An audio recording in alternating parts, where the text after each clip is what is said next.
GR Saminathan சாருக்கு இந்த ஒரு பாட்டு கூட வரும்.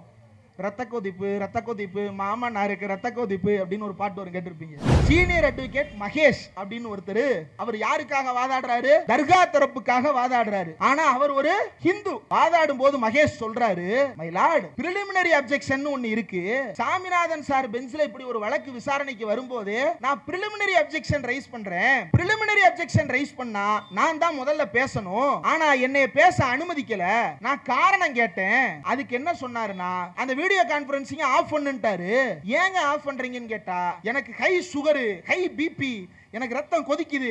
நேத்தே அவர் என்னை டென்ஷன் பண்ணிட்டாரு. ரத்த கொதிப்பு ஜிஆர்எஸ்க்கு ரத்த கொதிப்பு அப்படின்ட்டு தனக்கு தானே சொல்லிட்டு வீடியோ கான்ஃபரன்சிங் ஆஃப் பண்ணிட்டார். ஆர்எஸ்எஸ் உடைய தலைவர்கள் தான் இன்றைக்கு இந்தியா முழுவதும் இருக்கின்ற அனைத்து அதிகார மையங்களையும் கட்டுப்படுத்துகிறார்கள். ஒரே ஒரு உதாரணம் சொல்ல விரும்புகிறேன். நீதிபதி செம்மல் டிஎஸ்பியை கைது செய்ய சொல்லி ஒரு உத்தரவு போடுகிறார். அந்த உத்தரவை போட்டதற்கு அவருக்கு எதிராக வழக்கு தொடுத்து உயர்நீதிமன்றம் அவர் மீது நடவடிக்கை எடுத்து சஸ்பெண்ட் பண்ணிருச்சு. டிஎஸ்பி கைது செய்ய சொன்னதுக்கு நீதிபதி செம்மலை இன்றைக்கு பதவி நீக்கம் செய்திருக்கிறது நீதித்துறை. ஆனால் தமிழ்நாட்டினுடைய தலைமை செயலாளரையே நேரில் வர்றியா இல்லையான்னு மிரட்டின ஒருத்தருக்கு எதிராக கேஸ் போட்டோம்னா இந்த இழுத்துக்கிட்டு இருக்கிறான். ஜிஆர் சாமிநாதனுக்கு எதிரான வழக்கு உச்சநீதிமன்றத்தில் இப்போது வரை விசாரணைக்கு வந்ததா? ஏன்? நீதிபதி செம்மல் பார்ப்பனர் அல்லாதவர். அந்த ஒன்றை தவிர வேறு என்ன காரணம் இருக்கிறது? அதே நீதிமன்றத்தில் ஒரு பார்ப்பனர் அல்லாத ஒரு தலித் நீதிபதி உட்கார்ந்திருக்கிறார். அவர் மீது ஒரு நாய் செருப்பை வீசுகிறது. அந்த செருப்பை வீசிய நபரை உடனடியாக சிறையில் அடைத்திருக்க வேண்டாமா? அவர் மீது வன்கொடுமை தடுப்பு சட்டத்தில் வழக்கு பதிவு செய்திருக்க வேண்டாமா? நாங்க பார் கவுன்சில் இருந்து அவரை வெளியேற்றோம். இப்ப எல்லாம் செருப்போட கிளம்பிட வேண்டியதான் போல. அப்ப உச்சநீதிமன்றத்துக்கு உச்சநீதிமன்றத்தின் மாண்பை கெடுக்கின்ற வகையில் இந்தியாவினுடைய இரண்டாவது தலித் நீதிபதி ஒருத்தர் மீது இப்படி செருப்பு தூக்கி வீசி இருக்கிறாங்க. ஆனா அவர் சுதந்திரமாக சுற்றுகிறார். ரோஷம் உள்ள எவனோ ஒருத்தன் முந்தா நேத்து நேரா செருப்பு எடுத்துட்டு போய் மூஞ்சிலே வச்சிட்டான். நம்ம காலையில செருப்பு இருக்குன்னு நம்ம கண்டுபிடிக்கிறதுக்கு எத்தனை நாள் ஆகுது? 45 நாள் ஆகுது. அவர் தான் வெளிப்படையா பேசுறாரு எல்லா இடங்கள்லயும். அவருக்கு உள்நோக்கம் கிடையாது. அவருக்கு வெளிப்படையான நோக்கம் தான் அருள்மொழியம்மா சொன்னது போல மும்பைல போய் சொல்லி வந்திருக்கிறார். என்னன்னு, நாம தத்துவார்த்த போரில் இருக்கிறோம், நாம் கொள்கை யுத்தத்தில் இருக்கிறோம் சொல்லி இருக்கிறாரு. கொள்கை யுத்தத்துக்கு வந்துட்டீங்கல்ல, அப்ப கொள்கையா கேட்கிற கேள்வி பதில் சொல்லுங்க. பதில் சொல்றாரோ கண்டம் எடுக்கிறாரோ அது அவர் பாடு. கண்டம் எல்லாம் பார்க்காத மாநிலம் இல்லை இது. மனிதம் நமது அடையாளம், ஜாதி நமக்கு அவமானம் என்ற தலைப்பில் சென்னை முழுவதும் பல்வேறு பகுதிகளில் தொடர்ந்து தெருமுனை பிரச்சார கூட்டங்களை திராவிடர் விடுதலை கழகம் சார்பாக நடத்தி கொண்டிருக்கிறார்கள். அதில் ஒரு பகுதியாக 2-3 கூட்டங்களில் தொடர்ந்து பேசுகின்ற வாய்ப்பும் எனக்கு அமைந்திருக்கிறது. ஒவ்வொரு முறையும் ஒவ்வொரு பகுதியில் இந்த கூட்டம் மிக சிறப்பாக ஒருங்கிணைக்கப்பட்டிருக்கிறது. தெருமுனை பிரச்சார கூட்டத்திற்கு வருகை தந்திருக்கின்ற தோழர்கள் அனைவரையும் அன்புடன் வரவேற்கிறேன். தொடர்ந்து தமிழ்நாடு முழுவதும் ஜாதி ஒழிப்புக்கு பிரச்சாரம் செய்ய வேண்டிய வேலையை தந்தை பெரியார் நமக்கெல்லாம் கொடுத்துவிட்டு போயிருக்கிறார். சமீபத்தில் நடந்து கொண்டிருக்கின்ற சில விஷயங்களிலிருந்து நாம் பல்வேறு பொருள்களை பேச வேண்டி இருக்கிறது. இன்றைக்கு கூட சென்னை உயர்நீதிமன்றத்தினுடைய மதுரை கிளையில் நீதிபதி ஜிஆர் சாமிநாதன் அவர்கள் கொடுத்த தீர்ப்புக்கு எதிராக நீதிபதிகள் ஜெயச்சந்திரன் மற்றும் கே ராமகிருஷ்ணன் ஆகியோர் அமர்வில் 2வது நாளாக மேல்முறையீட்டு மனு விசாரணை நடைபெற்றுக் கொண்டிருக்கிறது. அந்த விசாரணையில் கோயில் தரப்பு, தர்கா தரப்பு என்று தமிழ்நாடு அரசு சார்பான வழக்கறிஞர்கள் என்று பலரும் தங்களுடைய வாதங்களை முன்வைத்து பேசிக் கொண்டிருக்கிறார்கள். இந்த வாதங்களை எல்லாம் பேசிக் கொண்டிருக்கும் பொழுது சில விஷயங்களை நாம் நினைத்து பார்க்க வேண்டி இருக்கிறது. இங்கிருக்கிற எல்லாருமே யேசுதாஸ் பாடின ஹரிவராசனம் பாட்டை மாசத்துக்கு ஒருக்கையாவது கேட்டுருவோம். பக்தியின் காரணமாகவா? இல்லை. அந்த பாட்டை கேட்டதுனால நாமெல்லாம் நாத்திகர்கள், கருப்பு சட்டைக்காரர்கள், தந்தை பெரியார் வழியில் வந்தவர்கள், இப்படி ஒரு பக்தி பாடலை யேசுதாஸ் பாடி இருக்கிறாரே அப்படின்னு யேசுதாஸ் மேல கோபப்படுவோமா? அல்லது அந்த பாட்டின் மீது கோபத்தை காட்டுவோமா? பாட்டு புரியுதோ இல்லையோ, கேட்கறதுக்கு நல்லா இருக்குப்பா அப்படின்னு அமைதியா கேட்டு போயிடுவோம். இந்த இணக்கமான சூழல் இந்தியாவில் வேறு எங்கும் கிடையாது. தென்னாட்டில் மட்டும்தான் இருக்கிறது. அதிலும் குறிப்பாக தமிழ்நாட்டில் மட்டும்தான் இருக்கிறது. கேரளாவில் கூட இல்லை. இயேசுதாஸை இயேசுதாஸாகவே ஏற்றுக்கொள்ளுகின்ற மனப்பக்குவம் கேரளாவில் இருக்கின்ற பெரும்பான்மை மக்களுக்கு இருக்கலாம். ஆனால் அங்கும் சில அமைப்பை சேர்ந்தவர்கள் சர்ச்சை செய்து கொண்டிருக்கிறார்கள். இந்து ஐக்கிய வேதி என்ற ஒரு அமைப்பு இருக்கிறது. அந்த ஹிந்து ஐக்கியவேதி அமைப்பை சேர்ந்தவர்கள், இது நிழல் இராணுவங்கள் அப்படின்ற புத்தகத்தில் திரேந்திர ஜா எழுதியிருக்கிறார்.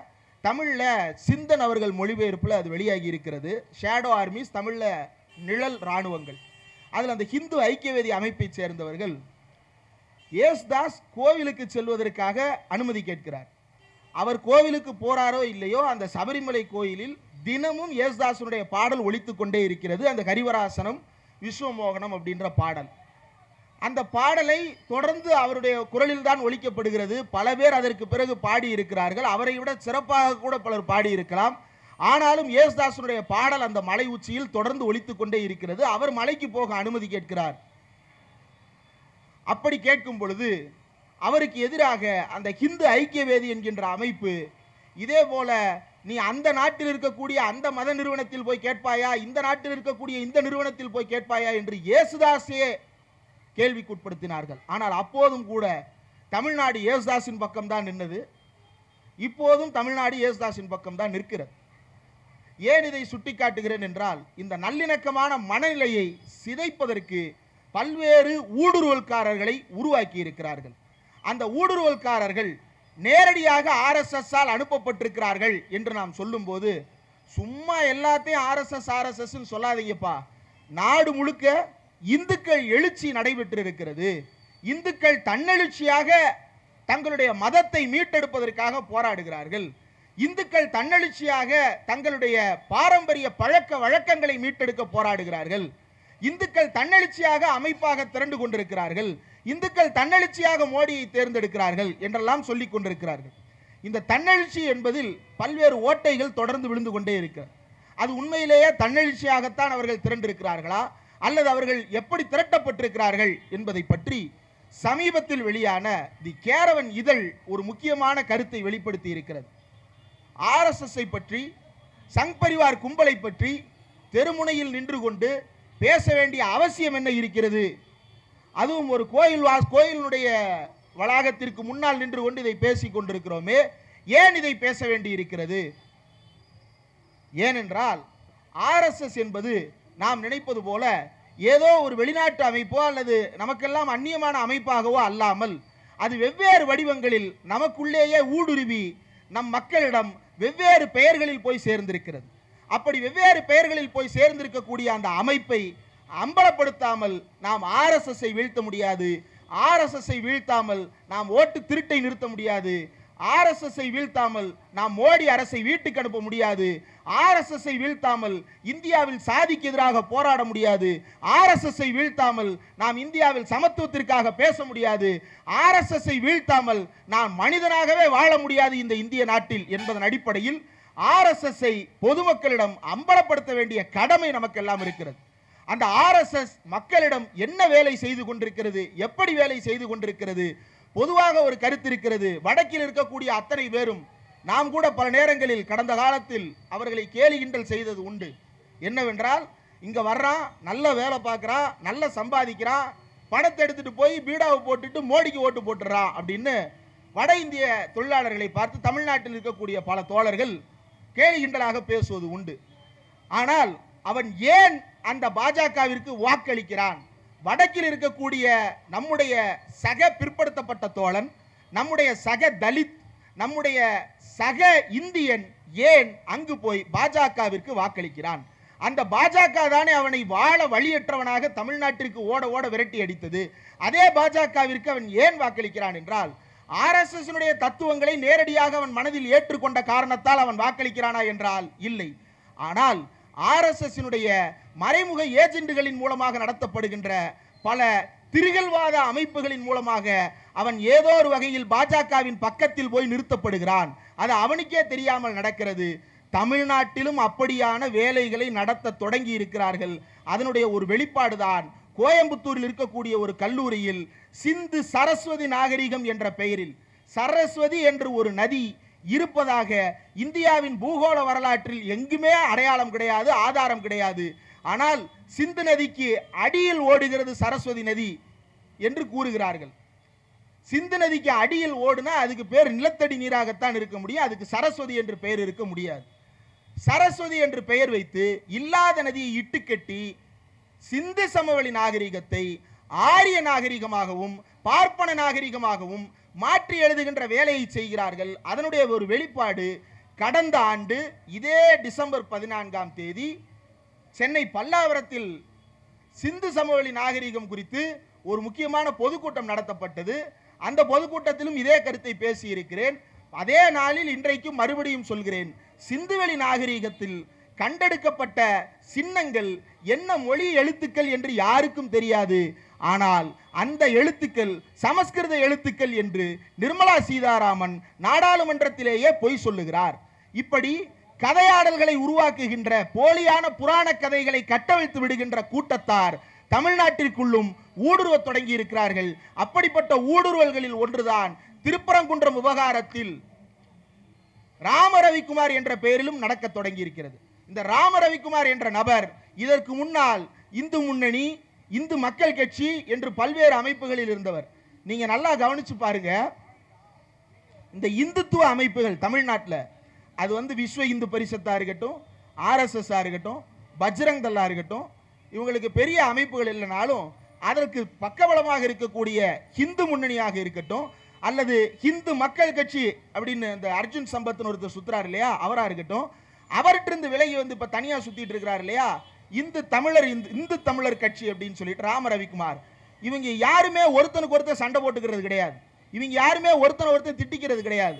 அப்ப இவனுங்கெல்லாம் எப்படி தனியா இயங்குறானுங்க, ஒருத்தனுக்கு ஒருத்தர் போட்டியா இயங்குறானுங்களானா இல்ல.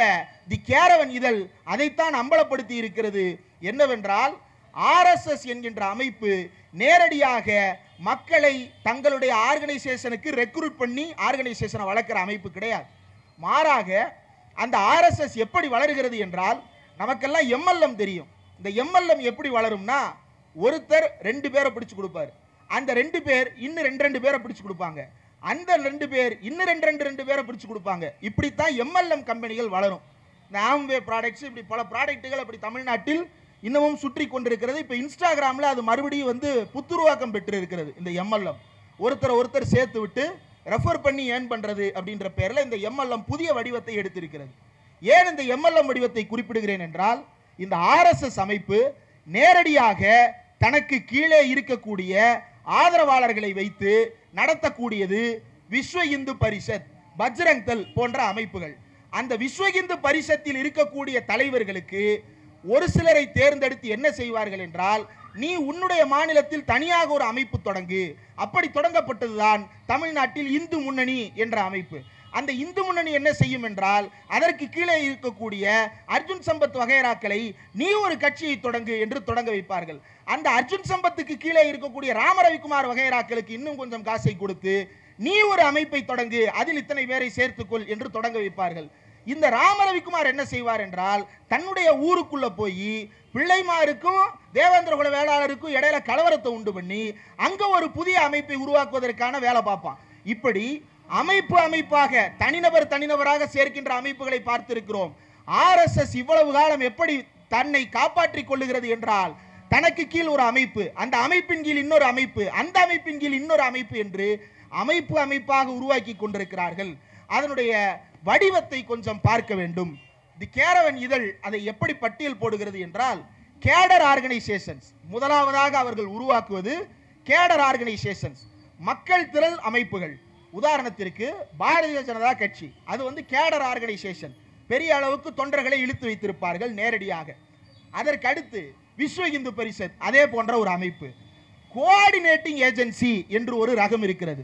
இந்த கோஆர்டினேட்டிங் ஏஜென்சி என்ன செய்யும் என்றால், மூல அமைப்பான RSSக்கும் கிளை அமைப்பான இந்து முன்னணிக்கும் நடுவில் பண பரிவர்த்தனைகளை கவனிக்கின்றதற்காக ஒரு அமைப்பை உருவாக்குவார்கள். இந்த அமைப்பு எங்கிருந்து செயல்படும் என்றால், அமெரிக்காவில் ஹூஸ்டன் நகரத்தில் ஒரு ஸ்டார் பைப்லைன் அப்படின்ற ஒரு கம்பெனி இருக்கு. அந்த கம்பெனியை இந்தியாவை சேர்ந்த ரமேஷ் பட்டூடா என்கின்ற நபர் நடத்துகிறார். இந்த ரமேஷ் பட்டூடான்ற நபர் ஸ்டார் பைப்லைன் கம்பெனி நடத்துற அதே அட்ரஸ்ல தான் HSS ஒரு அமைப்பு நடத்துறார். இந்த HSS அமைப்பினுடைய விரிவாக்கம் ஹிந்து ஸ்வயம் சேவக் சங், RSS அமெரிக்க பிரிவு. அதே அலுவலகத்தில் விஸ்வ இந்து பரிஷத் ஆஃப் அமெரிக்கா என்று VSP அமைப்பையும் அதே அலுவலகத்தில் நடத்துறாரு. இது 2 மட்டும்தான் நடத்துறாரா என்றால் கிடையாது. அதே இடத்தில் வைத்து யோகா வகுப்புகளை நடத்துவார், அதே இடத்தில் வைத்து ஆயுர்வேத வகுப்புகளை நடத்துவார், ஒரே வீடு தான், ஆனா அந்த ஒரு வீட்டுக்குள் இருந்து கிட்டத்தட்ட 20க்கும் மேற்பட்ட அமைப்புகளை அந்த நபர் நடத்தி வருகிறார். இங்கிருந்து அமெரிக்காவுக்கு அனுப்பி வைக்கப்பட்டு அமெரிக்காவில் இருக்கக்கூடிய அரசியல்வாதிகளை எல்லாம் தங்களுடைய அமைப்பிற்கான ஆட்களாக மாற்றுகின்ற வேலையை ஹிந்துஸ் ஃபார் அமெரிக்கா என்கின்ற அமைப்பை வைத்து அங்கும் நடத்தி கொண்டிருக்கிறார்கள். ஏன் அமெரிக்கா வரைக்கும் போறேன்னா, இவர்கள் பணம் பண்ணுகின்ற விதம். நீங்க ராம ரவிக்குமார்னு ஒருத்தர் சுத்துறாரு, இப்படி கேஸ் நம்ம தோழர்களும் தான் எத்தனை பேர் கேஸ் நடத்துறாங்க. நம்ம கிட்ட கொஞ்சம் காசு இருந்ததுன்னா எத்தனையோ வழக்குகள் நடத்தி முடிச்சுட்டு போயிருந்திருப்போமே. இன்னைக்கும் கோர்ட்டுக்கு நடையா நடந்துகிட்டு இருக்கிறோம். ஏன்? நம்மிடம் பொருளாதாரம் அவ்வளவு நெருக்கடியா இருக்கு. ஆனா இந்த ராம ரவிக்குமார் என்ன வேலை பார்க்கிறாருன்னு உங்க யாருக்காவது தெரியுமா? திருப்பரங்குன்றம் மலை உச்சியில் போய் நான் விளக்கேற்ற போகிறேன் என்று ராம ரவிக்குமார் என்ற நபர் ஜி.ஆர். சாமிநாதன் என்கின்ற நீதிபதியிடம் மனு போடுகிறார். அந்த ஜி.ஆர். சாமிநாதனிடம் மனு போடுவதற்கு ராம ரவிக்குமாருக்கு எங்கிருந்து வந்தது காசு? அந்த நபர் என்ன தொழில் செய்கிறார்? எந்த நிறுவனத்தில் வேலை பார்க்கிறார்? எதுவும் கிடையாது. அங்க இருக்கக்கூடிய மக்களை ஏமாற்றி காசை பிடுங்கி விளக்கேற்றுகிறேன் என்கின்ற பெயரில் வயிறு வளர்த்து கொண்டிருக்கின்ற கூட்டம். இப்படியாக மக்களை ஏமாற்றுகின்ற கூட்டத்தை ஒரு பக்கம் வளர்த்து கொண்டே இருப்பது.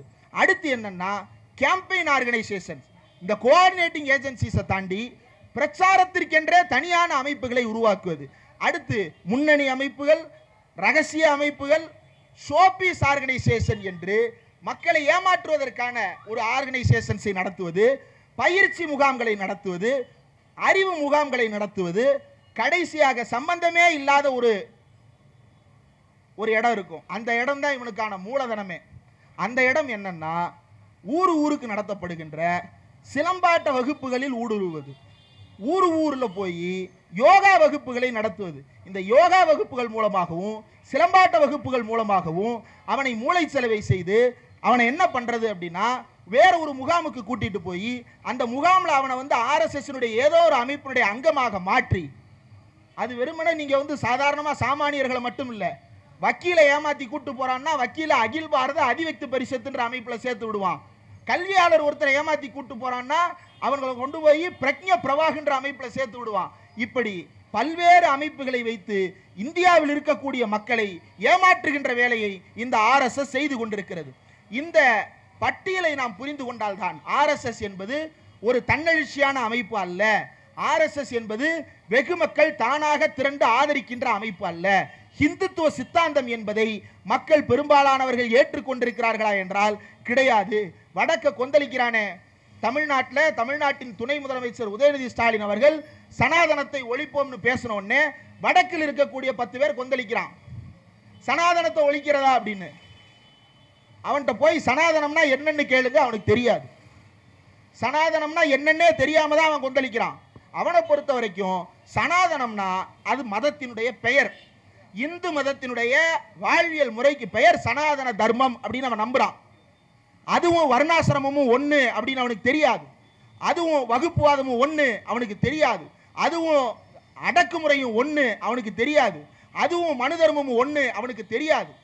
மனுனா அவர் ஏதோ ஒரு பெரிய சாஸ்திரி, அவர் நல்லவர், பண்டிதர் அப்படின்னு நினைச்சிட்டு இருக்கிறான். ஏன் அவனுக்கு அது தெரியவில்லை என்றால், தமிழ்நாட்டில் நமக்கு இதையெல்லாம் பாடம் புகட்டுவதற்கு 1925 எப்ப RSS என்ற ஒரு முகாம் ஆரம்பிச்சானோ அதுக்கும் முன்னாடியே சுயமரியாதை இயக்கத்தை ஆரம்பித்து தமிழர்களுக்கு இந்த பார்ப்பனர்கள் யார், இவர்களுடைய திருட்டுத்தனம் என்ன என்பதையெல்லாம் தந்தை பெரியார் தோலுரித்து காட்டியிருக்கிற காரணத்தால் நமக்கு இந்த RSS இந்துத்துவ அமைப்புகளை பற்றி புரிந்து வைத்திருக்கிறோம். பார்ப்பனர்களுடைய சூழ்ச்சியை பற்றி புரிந்து வைத்திருக்கிறோம். ஆனால் வடக்கே இருக்கக்கூடிய நண்பர்களுக்கு பார்ப்பனர்களுடைய சூழ்ச்சியை புரிந்து கொள்வதற்கு, அவர்களுக்கு புரிய வைப்பதற்கு நம்மிடம் கிடைத்தது போல ஒரு தந்தை பெரியாரோ, பேரறிஞர் அண்ணாவோ, முத்தமிழறிஞர் கலைஞரோ அவர்களுக்கு கிடைக்கவில்லை. அதனால் அவர்கள் இன்னமும் உழன்று கொண்டே இருக்கிறார்கள். அங்கு வந்த தலைவர்களுமே அதை வெகுமக்கள் இயக்கமாக மாற்றுவதற்கு எவ்வளவு முயற்சி செய்தாலும் ஒரு அளவுக்கு மேல் அவர்களால் அடிமட்டத்திற்குள் நுழைய முடியவில்லை. காரணம், அங்க என்ன பண்றான்னா, வனவாசி கல்யாண் அப்படின்ற ஒரு அமைப்பு. இந்த அமைப்பினுடைய வேலை என்னன்னா, ஆதி திராவிடர்கள் மத்தியிலையும் வடக்கில் இருக்கக்கூடிய ஆதி திராவிடர்கள் மத்தியிலையும் பழங்குடியினர் மத்தியிலையும் போய் உங்களுக்கெல்லாம் கல்வி தான் முக்கியம், அதனால எல்லாரும் பாடசாலைக்கு வாங்கன்னு சொல்லி அவனை ஏமாத்தி RSS சாகாவுக்கு கூட்டிட்டு போறதுதான் அவனுடைய வேலையாக அங்க இருக்கிறது. அப்ப அவன் என்ன நினைக்கிறான், இவங்கெல்லாம் நம்மளை விடுவிக்க வந்தவர்கள், இவங்க நம்மளை இந்த காட்டு வாழ்க்கையிலிருந்து நாட்டு வாழ்க்கைக்கு கூட்டு போக வந்தவர்கள், இந்த ஒடுக்குமுறையிலிருந்து நம்மளை விடுவிக்க வந்தவர்கள் அப்படின்னு அவன் நம்பிட்டு இருக்கிறான். ஆனா 5ல் இந்தியாவில் இருந்து அமெரிக்காவுக்கான தூதுவர் ஒருத்தர் அமெரிக்காவுக்கு ஒரு ரகசிய குறிப்பு அனுப்புகிறார். அந்த ரகசிய குறிப்பு என்னன்னா, socio economic future of Indian Dalits remain bleak. இந்தியாவினுடைய தலித் மக்களினுடைய சமூக பொருளாதார வாழ்க்கை என்பது மிகவும் இருண்டதாக இருக்கிறது, அவருடைய எதிர்காலம் இருட்டில் இருக்கிறது என்று அவர் எழுதுகிறார்.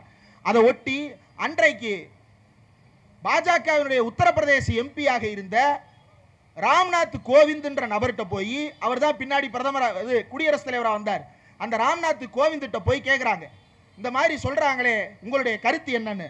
அவர் சொல்றாரு, இன்னொரு 50-100 வருஷத்துக்காவது சாதி இந்தியாவில் இருக்கும். ஏன்னா இந்து மதம் சாதியை கட்டாயப்படுத்துது. ஆனா சாதிய ஒடுக்குமுறைன்றது சாதியால நடக்கிறது இல்ல, பொருளாதாரத்தால நடக்குது அப்படின்னு ட்விஸ்ட் பண்றான். இப்படி இந்தியா முழுக்க தலித் மக்களை ராம்நாத் கோவிந்த் தெரிஞ்சு போய் சொல்ற புழுகர். ஆனா ராம்நாத் கோவிந்தால் ஏமாற்றப்பட்ட தலித் மக்கள் அப்படி அல்ல, அவர்கள் ஏமாற்றப்பட்டிருக்கிறார்கள். உன்னுடைய ஒடுக்குமுறைக்கு காரணம் சனாதன தர்மம் அல்ல, பொருளாதாரம். அப்ப பொருளாதாரத்துக்கு என்ன பண்ணணும், நீ கஷ்டப்பட்டு உழைக்கணும் அப்படின்னு அவனை மேலும் மேலும் சுரண்டலுக்குள்ள தள்ளி இருக்கிறார்களே தவிர அவர்களுக்கான உண்மையான விடியலை காட்டுவதற்கு அங்கு இயக்கங்கள் இல்லை. இங்கு தந்தை பெரியார் 1925 அதை கத்தி கத்தி நம்மிடம் கூப்பாடு ஓட்டுக் கொண்டிருக்கிறார். தந்தை பெரியார் எல்லோரும் ஒன்று சேர வேண்டும் என்ற தலைப்பில் விடுதலையில் 16/2/1940 ஒரு கட்டுரை எழுதுகிறார். அந்த கட்டுரையில் எல்லோரும் ஒன்று சேர வேண்டும், பேதமும் இழிவும் கற்பிக்கும் சமய சாஸ்திரங்களை அழிக்க வேண்டும், அரசியலை கைப்பற்ற வேண்டும், உயர்ந்த ஜாதி என்று தங்களை தாங்களே சொல்லிக் கொள்ளுபவர்களை சோம்பேறிகளாய் உடல் உழைப்பு இல்லாமல் வாழ்கிறவர்களை எதிரிகளாக கருதி அந்த கொள்கைகளை நிர்மூலமாக்க வேண்டும், மனித சமுதாய கூட்டு வாழ்க்கைக்கு தாங்களே அஸ்திவாரமானவர்கள் என்பதை உழைக்கும் மக்கள் உணர வேண்டும். உணர்வது மட்டுமல்லாமல் அப்படிப்பட்ட தொழிலாளர் சமூகம் சமுதாயத்தில் கீழ்நிலையில் இருப்பானேன், இது நம்முடைய அறிவீனமும் ஒற்றுமையற்ற தன்மையும் அல்லவா என்று சிந்திக்க வேண்டும். இந்த இரண்டும் இல்லாததனாலேயே தான் தொழிலாளர்களுக்கு பொதுத் தலைவர் இல்லை, பகுத்தறிவு இல்லை, முன்னேற்றம் இல்லை. சோம்பேறிகளுக்கு ஊரார் உழைப்பில் வாழுபவர்களுக்கு கை ஆயுதமாய் அவர்கள் இருக்க நேரிட்டது என்று தந்தை பெரியார் எச்சரிக்கிறார். இந்தியாவில் இருக்கக்கூடிய உழைக்கும் மக்களை ஒன்றுபடுத்துவதற்கான கோட்பாடாகத்தான் பார்ப்பனர் அல்லாதார் என்கின்ற வகுப்புகளை தந்தை பெரியார் சுட்டிக்காட்டினார். இந்தியாவில் உழைக்காமல் வாழுகின்ற ஒரு சாதி. பெரியார் கேட்கிறார், இந்தியாவில் உழைக்கின்ற சாதிகள் எத்தனையோ பேர் இருக்கிறார்கள்.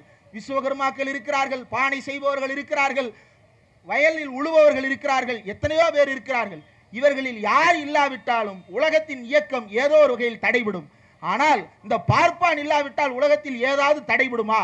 உடல் உழைப்பு எதுவும் செலுத்தாமல் இந்த உலகத்துக்கு பயனே இல்லாத ஒரு வாழ்க்கையை வாழ்ந்து கொண்டிருக்கிறான், அவனுக்கு நாம் அடிமையாக வாழ்வதா என்று தந்தை பெரியார் கேட்ட கேள்விதான் இன்றைக்கும் தமிழர்கள் ஒவ்வொருவர் மனதிலும் ஒலிக்க வேண்டிய கேள்வி, இந்தியா முழுவதும் நாம் கொண்டு போய் சேர்க்க வேண்டிய செய்தி. இதை ஏன் சொல்ல நேரிடுகிறது, RSS வரலாற்றை பற்றி ஏன் பேச நேரிடுகிறது என்றால், RSS தலைவர்கள் தான் இன்றைக்கு இந்தியா முழுவதும் இருக்கின்ற அனைத்து அதிகார மையங்களையும் கட்டுப்படுத்துகிறார்கள். ஒரே ஒரு உதாரணம் சொல்ல விரும்புகிறேன். நீதிபதி செம்மல் டிஎஸ்பியை கைது செய்ய சொல்லி ஒரு உத்தரவு போடுகிறார். அந்த உத்தரவை போட்டதற்கு அவருக்கு எதிராக வழக்கு தொடுத்து உயர்நீதிமன்றம் அவர் மீது நடவடிக்கை எடுத்து சஸ்பெண்ட் பண்ணிருச்சு. நீதிபதி செம்மல் சஸ்பெண்ட் செய்யப்பட்டார். ஆனா நீதிபதி செம்மல் நேரில் வந்து ஆஜராக சொன்னது யார, கைது செய்ய சொன்னது யார? டிஎஸ்பி, ஒரு மாவட்டத்தினுடைய காவல்துறை துணை கண்காணிப்பாளர். அவரை கைது செய்ய சொன்னதுக்கு நீதிபதி செம்மலை இன்றைக்கு பதவி நீக்கம் செய்திருக்கிறது நீதித்துறை. ஆனால் தமிழ்நாட்டினுடைய தலைமை செயலாளரையே நேரில் வர்றியா இல்லையான்னு மிரட்டின ஒருத்தருக்கு எதிராக கேஸ் போட்டோம்னா இந்தான் இழுத்துக்கிட்டு இருக்கிறான். GR சாமிநாதனுக்கு எதிரான வழக்கு உச்சநீதிமன்றத்தில் இப்போது வரை விசாரணைக்கு வந்ததா? GR சாமிநாதன் என்கின்ற ஒரு நீதிபதிக்கு எதிராக தமிழ்நாடு அரசு தொடுத்த வழக்கு இன்றைக்கு வரைக்கும் உச்சநீதிமன்றத்தால் விசாரணைக்கு எடுத்துக் கொள்ளப்படாமல் நிறுத்தி வைக்கப்பட்டிருக்கிறது. ஆனால் தமிழ்நாட்டில் ஒரு மாவட்ட நீதிபதியாக இருக்கக்கூடிய செம்மல் என்கின்ற நபர் ஒரு நாள் அவர் மீது வழக்கு, மறுநாள் அவர் சஸ்பென்ஷன். ஏன்? நீதிபதி செம்மல் பார்ப்பனர் அல்லாதவர். அந்த ஒன்றை தவிர வேறு என்ன காரணம் இருக்கிறது? நீதிபதி கர்ணன் என்று ஒருத்தர் இருந்தார், உச்சநீதிமன்றத்தினுடைய நீதிபதி. உச்சநீதிமன்றத்தில் திருட்டு பயல்களா இருக்கிறாங்க, திருடி திங்கிறாங்க, உழைக்காம திங்கிறானுங்க, ஊழல் பண்றானுங்க அப்படின்னு குற்றச்சாட்டு வச்சார். அவருக்கு என்ன தெரியுமா பரிசு கொடுத்தது இந்த நீதித்துறை? அவரை பைத்தியம் என்று முத்திரை குத்தி வெளியேற்றியது. அவர் மனநலம் சரியில்லாதவர் என்று சொன்னார்கள். ஆனால் அதே நீதிமன்றத்தில் ஒரு பார்ப்பனர் அல்லாத ஒரு தலித் நீதிபதி உட்கார்ந்திருக்கிறார். அவர் மீது ஒரு நாய் செருப்பை வீசுகிறது. அந்த செருப்பை வீசிய நபரை, ஒரு தலித் நீதிபதியின் மீது செருப்பை வீசிய நபரை உடனடியாக சிறையில் அடைத்திருக்க வேண்டாமா? அவர் மீது வன்கொடுமை தடுப்பு சட்டத்தில் வழக்கு பதிவு செய்திருக்க வேண்டாமா? நாங்க பார் கவுன்சில் இருந்து அவரை வெளியேற்றுறோம், இப்ப எல்லாம் செருப்போட கிளம்பிட வேண்டியதான் போல அப்ப உச்ச நீதிமன்றத்துக்கு. ஏன்னா பார் கவுன்சில் இருந்தா நீக்குவாங்க, நம்ம பார் கவுன்சிலையும் இல்ல, அப்ப நமக்கு அந்த பிரச்சனையும் கிடையாது போல. உச்ச நீதிமன்றத்தின் மாண்பை கெடுக்கின்ற வகையில் இந்தியாவினுடைய இரண்டாவது தலித் நீதிபதி ஒருத்தர் மீது இப்படி செருப்பு தூக்கி வீசி இருக்கிறாங்க, உச்ச நீதிமன்ற தலைமை நீதிபதி மீது. ஆனா அவர் சுதந்திரமாக சுற்றுகிறார். ரோஷம் உள்ள எவனோ ஒருத்தன் முந்தா நேத்து நேரா செருப்பு எடுத்துட்டு போய் மூஞ்சிலே வச்சுட்டான். அவன் நம்ம காலையும் செருப்பு இருக்குன்னு நம்ம கண்டுபிடிக்கிறதுக்கு எத்தனை நாள் ஆகுது? 45 நாள் ஆகுது. அவன் செருப்பு எடுத்ததுக்கு பிறகு உனக்கு மட்டும்தான் செருப்பு எடுக்க தெரியுமா, என் காலையும் செருப்பு இருக்குடான்னு நம்மளுக்கு யோசனை வர்றதுக்கே 45 நாள். அந்த பார்ப்பன வக்கீலுக்கு கவலையே கிடையாது. அவன் சொல்றான், சாமி உத்தரவிட்டது, நான் செருப்பு தூக்கி போட்டேன்னு. எங்களுக்கெல்லாம் சாமி என்னென்னமோ உத்தரவு போடுற மாதிரி கனவு வருது, எல்லாத்தையும் நிறைவேற்றிடலாமா? தமிழ்நாட்டில் தமிழர்களுக்கு, நம்பிக்கையுள்ள தமிழர்களுக்கு சாமி என்னென்னமோ உத்தரவு போடுவதாக சொல்லுறாங்க, எல்லாத்தையும் நிறைவேற்றிடலாமா? ஆனாலும் செருப்பெடுத்து அறிகின்ற துணிச்சல் எங்கிருந்து வருகிறது என்றால், அந்த பார்ப்பன வக்கீலை காப்பாற்றுவதற்கு அங்கே பல நீதிபதிகள் இருக்கிறார்கள் என்பது அந்த பார்ப்பன வக்கீலுக்கு தெரியும். எப்படி என்றால் 2017-18 ஒரு முக்கியமான வழக்கு உச்ச நீதிமன்றத்தில் விசாரணைக்கு வந்தது. என்ன வழக்கு? பட்டியல் சமூகத்தவர் மீது வன்கொடுமை செய்தால் வன்கொடுமை தடுப்பு சட்டத்தில் அவர்கள் கைது செய்யப்படுவார்கள். அவர்களை பிணையில் எடுக்க முடியாது, நான் பெயிலபிள் அஃபென்ஸ். ஜெயிலில் உடனே எஃப்ஐஆர் ரிஜிஸ்டர் பண்ணி அவங்கள தூக்கி ஜெயிலில் வைக்கணும். ஆனால் அந்த 2018 என்ன நடக்குது அப்படின்னா, அவங்களுக்கு ஏன் நான் பெயிலபிளா இருக்கணும், அதை பெயிலபிளா மாத்திரலாமே, கண்டிப்பா அரெஸ்ட் பண்ணணும்ன்றது தேவையில்லையே அப்படின்னு சொல்லிட்டு 2 நீதிபதிகள் அதை மாத்துறதுக்கு முயற்சி செய்யறாங்க. அந்த நீதிபதிகளுடைய பெயர் யூ லலித், ஆதர்ஷ் கோயல். யூ லலித்னா உதய் உமேஷ் லலித், இன்னொருத்தர் பேர் ஆதர்ஷ் கோயல். இந்த உதய் உமேஷ் லலித் யார், ஆதர்ஷ் கோயல் யார் என்றால், இந்த உதய் உமேஷ் லலித் என்பவர் யாருடைய பையன் என்றால், உமேஷ் லலித் என்கின்ற ஒரு வக்கீலுடைய பையன். இந்த உமேஷ் லலித் என்றவர் யாரு அப்படின்னா, RSS வழக்கறிஞர் பிரிவான அகில பாரத அதிபக்த பரிஷத் என்கின்ற அகில பாரத வழக்கறிஞர் சங்கத்தினுடைய தோற்றுநர்களில் ஒருவராக இருந்தவர் அந்த உமேஷ் லலித். அவருடைய பேரன் தான் இந்த உதய் உமேஷ் லலித். அந்த ஏபின்ற அமைப்புக்கு முதல் பொதுச் செயலாளர் யார் என்றால் ஆதர்ஷ் கோயல் அப்படின்ற நபர். இந்த 2 பேரும் சேர்ந்துதான் பட்டியல் சமூகத்தவருக்கு எதிராக குற்றம் செய்பவர்களை உடனடியாக விடுதலை செய்ய வேண்டும் என்று ஒரு சட்டத்தை திருத்த முயற்சி செய்தார்கள். அதற்கு எதிராக ஜிக்னேஷ் மேவானி போன்றவர்கள் தேசிய அளவில் போராட்டங்களை முன்னெடுத்து அதற்கு பிறகு தடுத்து நிறுத்தப்பட்டது. ஏன் இந்த ஆதர்ஷ் கோயல் என்ற நபர் பேரை சம்பந்தம் இல்லாம சொல்றேன்னா, ஜிஆர் சாமிநாதனை பதவி நீக்கம் செய்யணும்னு நாம நாடாளுமன்றத்துக்கு போய் மனு கொடுக்கிறோம். அப்படி மனு கொடுத்தோம்னா 56 நீதிபதிகள் தடித்தனமாக ஒரு கடிதம் எழுதுறாங்க. என்னன்னு, சாமிநாதனை பதவி நீக்கம் செய்யக்கூடாது அப்படின்னு கடிதம் எழுதுறான். அதுல முதல் கையெழுத்து யார் கையெழுத்து தெரியுமா? இந்த ஆதர்ஷ் கோயல் கையெழுத்து தான். இந்த ஆதர்ஷ் கோயல் எப்படிப்பட்ட நபர்? 1992 ஆகஸ்ட் மாசம் ஏபின்ற அமைப்பு தொடங்கப்படுது. கரெக்டா டிசம்பருக்கு 3 மாசம் முன்னாடி, அதாவது பாபர் மசூதியை இடிக்கிறதுக்கு 3 மாசம் முன்னாடி RSS தனக்கென்று ஒரு வழக்கறிஞர் பிரிவை தோற்று வைக்கிறது. அந்த வழக்கறிஞர் பிரிவினுடைய முதல் பொதுச் செயலாளர் ஆதர்ஷ் கோயல், அப்போது ஒரு வழக்கறிஞர். அந்த பாபர் மசூதி இடிக்கப்பட்ட செய்தியை கேட்டவுடன் ஜனநாயக கருத்துமிக்க வழக்கறிஞர்கள் கொந்தளித்து போய், ஐயையோ சுப்ரீம் கோர்ட் பார் அசோசியேஷன் என்ன செய்யுது, இதுக்கு எதிராக நாம போராடணும்னு அங்க உச்சநீதிமன்ற வளாகத்துக்கு உள்ள இருக்கக்கூடிய இந்தியன் லா இன்ஸ்டிடியூட்டை நோக்கி திடுன்னு ஓடுறாங்க போராட்டம் பண்றதுக்கு. உள்ள போறான் ஒரு தடி தாண்டவராய, அங்க ஸ்வீட் கொடுத்து கொண்டாடிட்டு இருக்கிறான். அவன் பேரு ஆதர்ஷ் கோயல். அந்த ஆதர்ஷ் கோயல் மீது இவ்வளவு பெரிய புகார்கள் இருக்கு. பாபர் மசூதி இடிக்கப்பட்டதை உச்சநீதிமன்ற வளாகத்திற்கு உள்ளேயே உட்கார்ந்து இனிப்பு கொடுத்து கொண்டாடிய நபர் இப்போ அவர் ரிட்டையர் ஆயிட்டார். 2018 ரிட்டையர் ஆயிட்டார். எப்படி ரிட்டையர் ஆனாரு? உச்சநீதிமன்ற நீதிபதியாக ரிட்டையர் ஆனாரு. அவர் எப்படி உச்சநீதிமன்ற நீதிபதி ஆனாரு? 2004 அவரை நீதிபதியா மாத்துறதுக்கு ஒன்றிய அரசாங்கம் முடிவு செய்யும் போது இன்டெலிஜென்ஸ் பியூரோன்னு சொல்லக்கூடிய உளவுத்துறையிடமிருந்து அவருக்கு உளவுத்துறையிடமிருந்து ரெக்கார்ட் பண்ணுவான் எல்லாத்தையும். நமக்கு தெரியும், இங்க கூட இருப்பாங்க, கேமரா எடுத்துட்டு வந்தாங்களா எடுக்காம வந்தாங்களான்னு தெரியல. உளவுத்துறையை சேர்ந்தவர்கள் எல்லா நீதிபதிகளுக்கும் ரெக்கார்டு கொடுப்பாங்க. அப்போ முதலா வக்கீலாக இருக்கக்கூடிய இந்த நபரை நீதிபதியாக மாற்றலாமா என்று கேட்டபோது இவர் நீதி பரிபாலனத்தின் மீது நம்பிக்கையற்றவர், இவருக்கு நீதிபதியாக பதவி உயர்வு கொடுக்க கூடாது அப்படின்னு ரொம்ப தெளிவாக உளவுத்துறை எழுதி கொடுத்தது. ஆனா 2004 அன்றைய பாஜக அரசு அதையும் மீறி மொத்தம் 5 பேருக்கு இவங்களை பதவியில நியமிக்க கூடாதுன்னு உளவுத்துறை தகவல் கொடுக்குது. அந்த 5 பேர்ல அவ்வளவு பேரையும் தூக்கி விட்டுட்டு இவர் ஒருத்தருக்கு மட்டும் போஸ்டிங் போட்டான். போஸ்டிங் போட்டது எதுக்கு? உள்ளுக்குள்ள அயோத்திக்கு சார்பாக, ராமர் கோயிலுக்கு சார்பாக தீர்ப்பளிப்பதற்காக. எப்போதெல்லாம் ஆர்எஸ்எஸ் பாஜக சார்பாக வழக்கு வருகிறதோ அந்த வழக்குகளில் இருந்து ஆர்எஸ்எஸ் பாஜக காரர்களை காப்பாற்றுவதற்காக. அப்ப அவன் எங்க இருந்து வேலை பார்க்கறான்னு பாருங்க. இன்னைக்கு அந்த ஜட்ஜி ரிட்டையர் ஆகி போய் 10 வருஷம் ஆக போகுது. இன்னும் லெட்டர் எழுதுறான், என்னன்னு, சாமிநாதன் மீது நடவடிக்கை எடுக்காதேன்னு. அப்போ இவர்களை எல்லாம் இணைப்பது ஒன்றே ஒன்றுதான், என்ன? இவன் பாப்பான்றதை தவிர இவங்களுக்குள்ள வேற எந்த ஒற்றுமையும் கிடையாது. இந்தியா வாழ்க என்பதற்காக சொல்லுகிறார்களா? இல்லை. 1992 பாபர் மசூதி இடிக்கப்பட்டதற்கு பிறகு அந்த பாபர் மசூதி இடிக்கப்பட்டது குறித்து மன்மோகன் சிங் லிபரான் அப்படின்னு ஒரு நீதிபதி தலைமையில் ஒரு ஆணையம் அமைக்கப்படுது. அந்த ஆணையம் 2009 தான் தன்னுடைய விசாரணையை முடித்துவிட்டு எல்லாத்தையும் கொடுக்குது. அப்போ அந்த ஆணையம் என்ன சொல்லுது அப்படின்னா, எல்லார்ட்டையும் போய் ஸ்டேட்மெண்ட்ஸ் ரெக்கார்ட் பண்றாங்க. அப்படி ஸ்டேட்மெண்ட்ஸ் ரெக்கார்ட் பண்ணும்போது எல்கே அத்வானி, பாஜகவினுடைய மூத்த தலைவர்களில் ஒருவர், இப்படி ஒரு மேடையை போட்டு இங்க உட்காந்துக்கின்னு பாபர் மசூதி இடிக்கிறத இடிடா, நல்லா இடிடா, அங்க உடடா அப்படின்னு உட்காந்து இடிக்க விட்டு வேடிக்கை பார்த்த ஆள் யாரு? எல்கே அத்வானி. அந்த நபர் சொல்றாரு, இந்துத்துவா என்பது வெறுமன இந்தியர்களுக்கானது, வெறுமன இந்துக்களுக்கானது அல்லவா, அது என்னவா, இந்தியன்னஸ், இந்தியராக இருப்பவர்கள் எல்லோருமே இந்துத்துவாவா.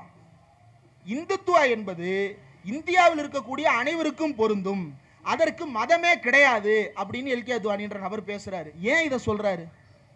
உண்மையிலேயே இதை நம்புறானா? கிடையாது. நீங்க நல்லா கவனிச்சு பாருங்க. இந்துத்துவா என்பது எப்படிப்பட்டது என்று ஆர்எஸ்எஸ் கேட்டீங்கன்னா ஒன்னு சொல்லுவான், பிஜேபி கேட்டீங்கன்னா ஒன்னு சொல்லுவான், பஜ்ரங்கள்ட்ட கேட்டீங்கன்னா அவன் ஒன்னு சொல்லுவான், அர்ஜுன் சம்பத்தை கூட்டி கேட்டீங்கன்னா அவர் ஒன்னு சொல்லுவார், ராம ரவிக்குமாரை கூட்டி கேட்டீங்கன்னா அவன் ஒன்னு சொல்லுவான். இப்படி ஆளுக்கு ஒன்னு சொல்லுவான். ஏன் இதை வெவ்வேறு வகையில சொல்றான் அப்படின்னா, தன்னை வேறு வேறு நபர்கள் என்று காட்டிக்கொள்வது ஒண்ணு. ரெண்டாவது, இது பிடிக்காதவன் அதை பிடிச்சிருவான், அதை பிடிக்காதவன் எனக்கு இன்னொன்னு பிடிச்சிருக்கும், அதையும் பிடிக்காதவனுக்கு இன்னொன்னு பிடிச்சிருக்கும். எல்லாருக்கும் என்னென்ன பிடிக்குமோ எல்லா முட்டாயும் காட்டுறதுக்கு ஒரு பூச்சாண்டி ஏற்பாடு பண்ணி வச்சிருக்கிறான். அதுல தலைமை பூச்சாண்டி நாடாளுமன்றத்தில் உட்கார்ந்து இருக்கிறாரு. அந்த தலைமை பூச்சாண்டி தான் சுதந்திர தினத்துக்கு கொடியேற்றுவார். கொடியேற்றுறப்ப சொல்றாரு, ஆர்எஸ்எஸ் இந்தியாவின் மிகப்பெரிய என்ஜிஓ அமைப்பு அப்படின்னு அவர் பேசுறாரு. அந்த ஆர்எஸ்எஸ் பற்றி மன்மோகன் சிங் லிபரான் தன்னுடைய கட்டுரையில், தன்னுடைய ரிப்போர்ட்ல சொல்றாரு. என்ன சொல்றாருன்னா, to acquire necessary political legitimacy, தனக்கான அரசியல் ஏற்பை உருவாக்கி கொள்வதற்காக, and to lead the nation-wide and country-wide movement, India முழுவதும் கலவரத்தை மேற்கொள்வதற்காக, to acquire dominant positions in Indian politics, இந்திய அரசியலில் அதிகாரமிக்க பதவிகளை கைப்பற்றுவதற்காக பாஜகவும் விஸ்வ இந்து பரிஷத்தும் ஆர்எஸ்எஸும் வெவ்வேறு வகையான தோற்றங்களில் இயங்கினாலும் அவர்கள் அனைவரும் கடைசியில் சொல்லுவது, நாங்கள் தேசியவாதிகள், இந்த தேசம் பெரிது, இந்த தேசத்தை காப்பதற்காகத்தான் நாங்கள் உட்கார்ந்திருக்கிறோம் அப்படின்னு சொல்லுவான். தந்தை பெரியார் இதைத்தான் தோலுரித்தார். தேசியவாதம் என்பது அயோக்கியனின் கடைசி புகலிடம் என்று பெரியார் சொன்னதற்கு காரணம் அதுதான். இந்த தேசியவாதம் என்பதை எப்படி கட்டமைக்கிறார்கள் என்றால், அவன் ரொம்ப அழகா சொல்லுவான், நாங்க தான் முஸ்லீமை பத்தி எதுவுமே பேசலையே, நாங்க தான் இந்துக்களை மட்டும்தானே பேசுறோம், நாங்க முஸ்லீமை பத்தி பேசலன்றான், நாங்க கிறிஸ்டினை பத்தி பேசலன்றான். அப்ப உண்மையிலேயே முஸ்லீமையும் கிறிஸ்டினையும் ஏத்துக்கிறானா அந்த ஆர்எஸ்எஸ் காரன்னா? கிடையாது. எப்படி அதை கட்டமைக்கிறான்னா, சாதாரணமா உள்ள வந்து நமக்கு இந்துக்களுக்கு ஒரு கடமை இருக்கிறது. என்ன கடமை இருக்கு? நாம இந்தியாவை காப்பாற்றணும். ஏன் காப்பாற்றணும்? இந்தியாவுல வெள்ளைக்காரன் நிறைய சூறையாடிட்டான், அதனால வெள்ளைக்காரன் இருந்து காப்பாற்றணும். இப்பதான் வெள்ளைக்காரன் போயிட்டானே, இப்ப யார்கிட்ட இருந்து காப்பாத்துறது? வெள்ளைக்காரன் போயிட்டாலும் இன்னும் பல பேர் உள்ளுக்குள்ள இருக்கிறான், அவன்கிட்ட இருந்து நம்ம காப்பாற்றணும் அப்படின்னு இந்துத்துவ தத்துவத்தை இப்படித்தான் அவன் பரப்புறான். இப்படி பரப்பி ஆட்களை திரட்டி பாரத மாதாவை காப்பது நம்முடைய கோட்பாடு அப்படின்னு சொல்றான்ல. நீங்க போன வாரம் நாடாளுமன்றத்தில் ஒரு விவாதம் நடத்தினான். என்னன்னு, 150 ஆண்டுகள் வந்தே மாதரம் பாடலின் 150 ஆண்டுகள்னு ஒரு விவாதம் நடத்தினானே. அந்த விவாதத்தில் திரும்ப திரும்ப ஒன்று சொன்னாங்க, கவனிச்சீங்களா? ஜவஹர்லால் நேரு அதுல இருந்து 2 பத்தியை தூக்கிட்டாரு அப்படின்னு. எப்படி தமிழ்தாய் வாழ்த்து நாம பாடும்போது கன்னடமும் கலிதெலுங்கும் கவின்மலையாளமும் உன் உதிரத்தை உதித்தெழுந்து ஒன்று போல வாகிடினும் ஆரியம் போல் உலகவள கழிந்தொழிந்து சிதையா அப்படின்ற அந்த வரியில நீக்கணும் இல்லையா? அதே மாதிரி வந்தே மாதரம்ன்ற பாட்டை ஏத்துக்கணும்னு பல இந்து தரப்பிடம் இருந்து கோரிக்கை நேருவிடம் போய் வைக்கிறார்கள். நேரு ரவீந்திரநாத் தாகூரை கூட்டி கேட்கிறாரு. தாகூர் என்ன சொல்றாரு? முதல் 2 பத்தி நல்லா தான் இருக்கு, பாரத மாதா பழம்பெரும் மாதா அப்படின்லாம் பேசுறான். 3வது பத்தியில தான் அவன் மூளையை காட்டுறான். 3வது பத்தியில அப்படிப்பட்ட பாரத மாதா யாருன்னா துர்கா தேவின்னு சொல்றான். அங்கதான் இந்துத்துவா வருது, அதை விட்டு மிச்ச லைனை ஏத்துக்கன்னு சொல்றாங்க. நேரு ஏத்துக்கிட்டாரு. 150 வருஷம் கழிச்சு வந்து கலவரம் பண்றான் பார்லிமெண்ட்ல. என்னன்னு, வந்தே மாதரம் பாடல்ல துர்கா தேவியை பற்றிய வரிகளை விட்டு விட்டார்கள் அப்படின்னு. அதே வந்தே மாதரம் வரிகளை ஏன் இப்ப திரும்ப திரும்ப சொல்றான் அப்படின்னா, அவன் தன்னை தேசியவாதி என்று காட்டிக்கொண்டே இருக்க விரும்புகிறான்.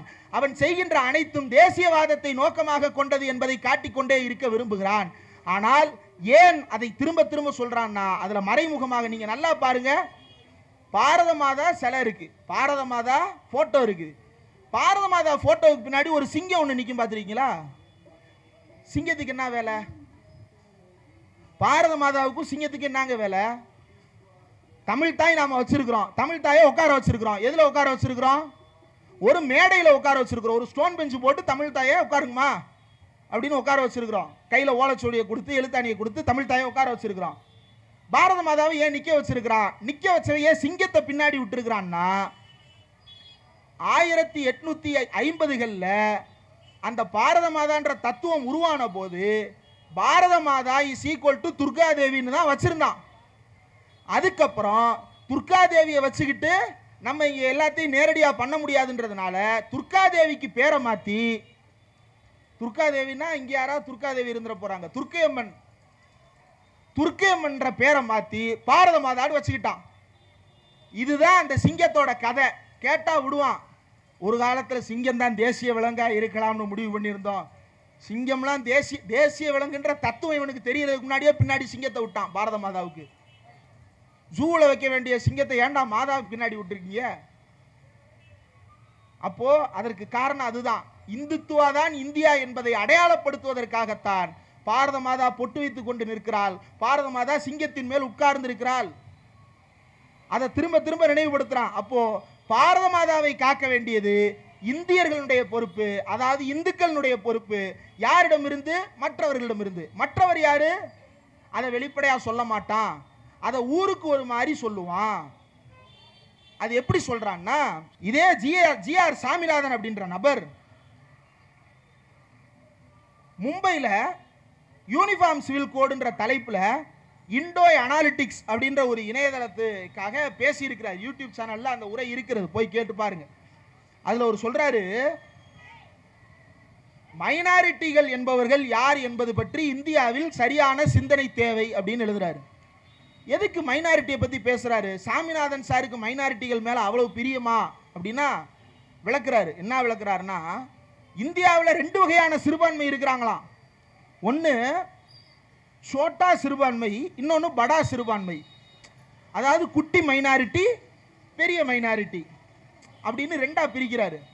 எதுக்கு சம்பந்தம் இல்லாம ரெண்டா பிரிக்கிறாருன்னா, பிறகு சொல்றாரு,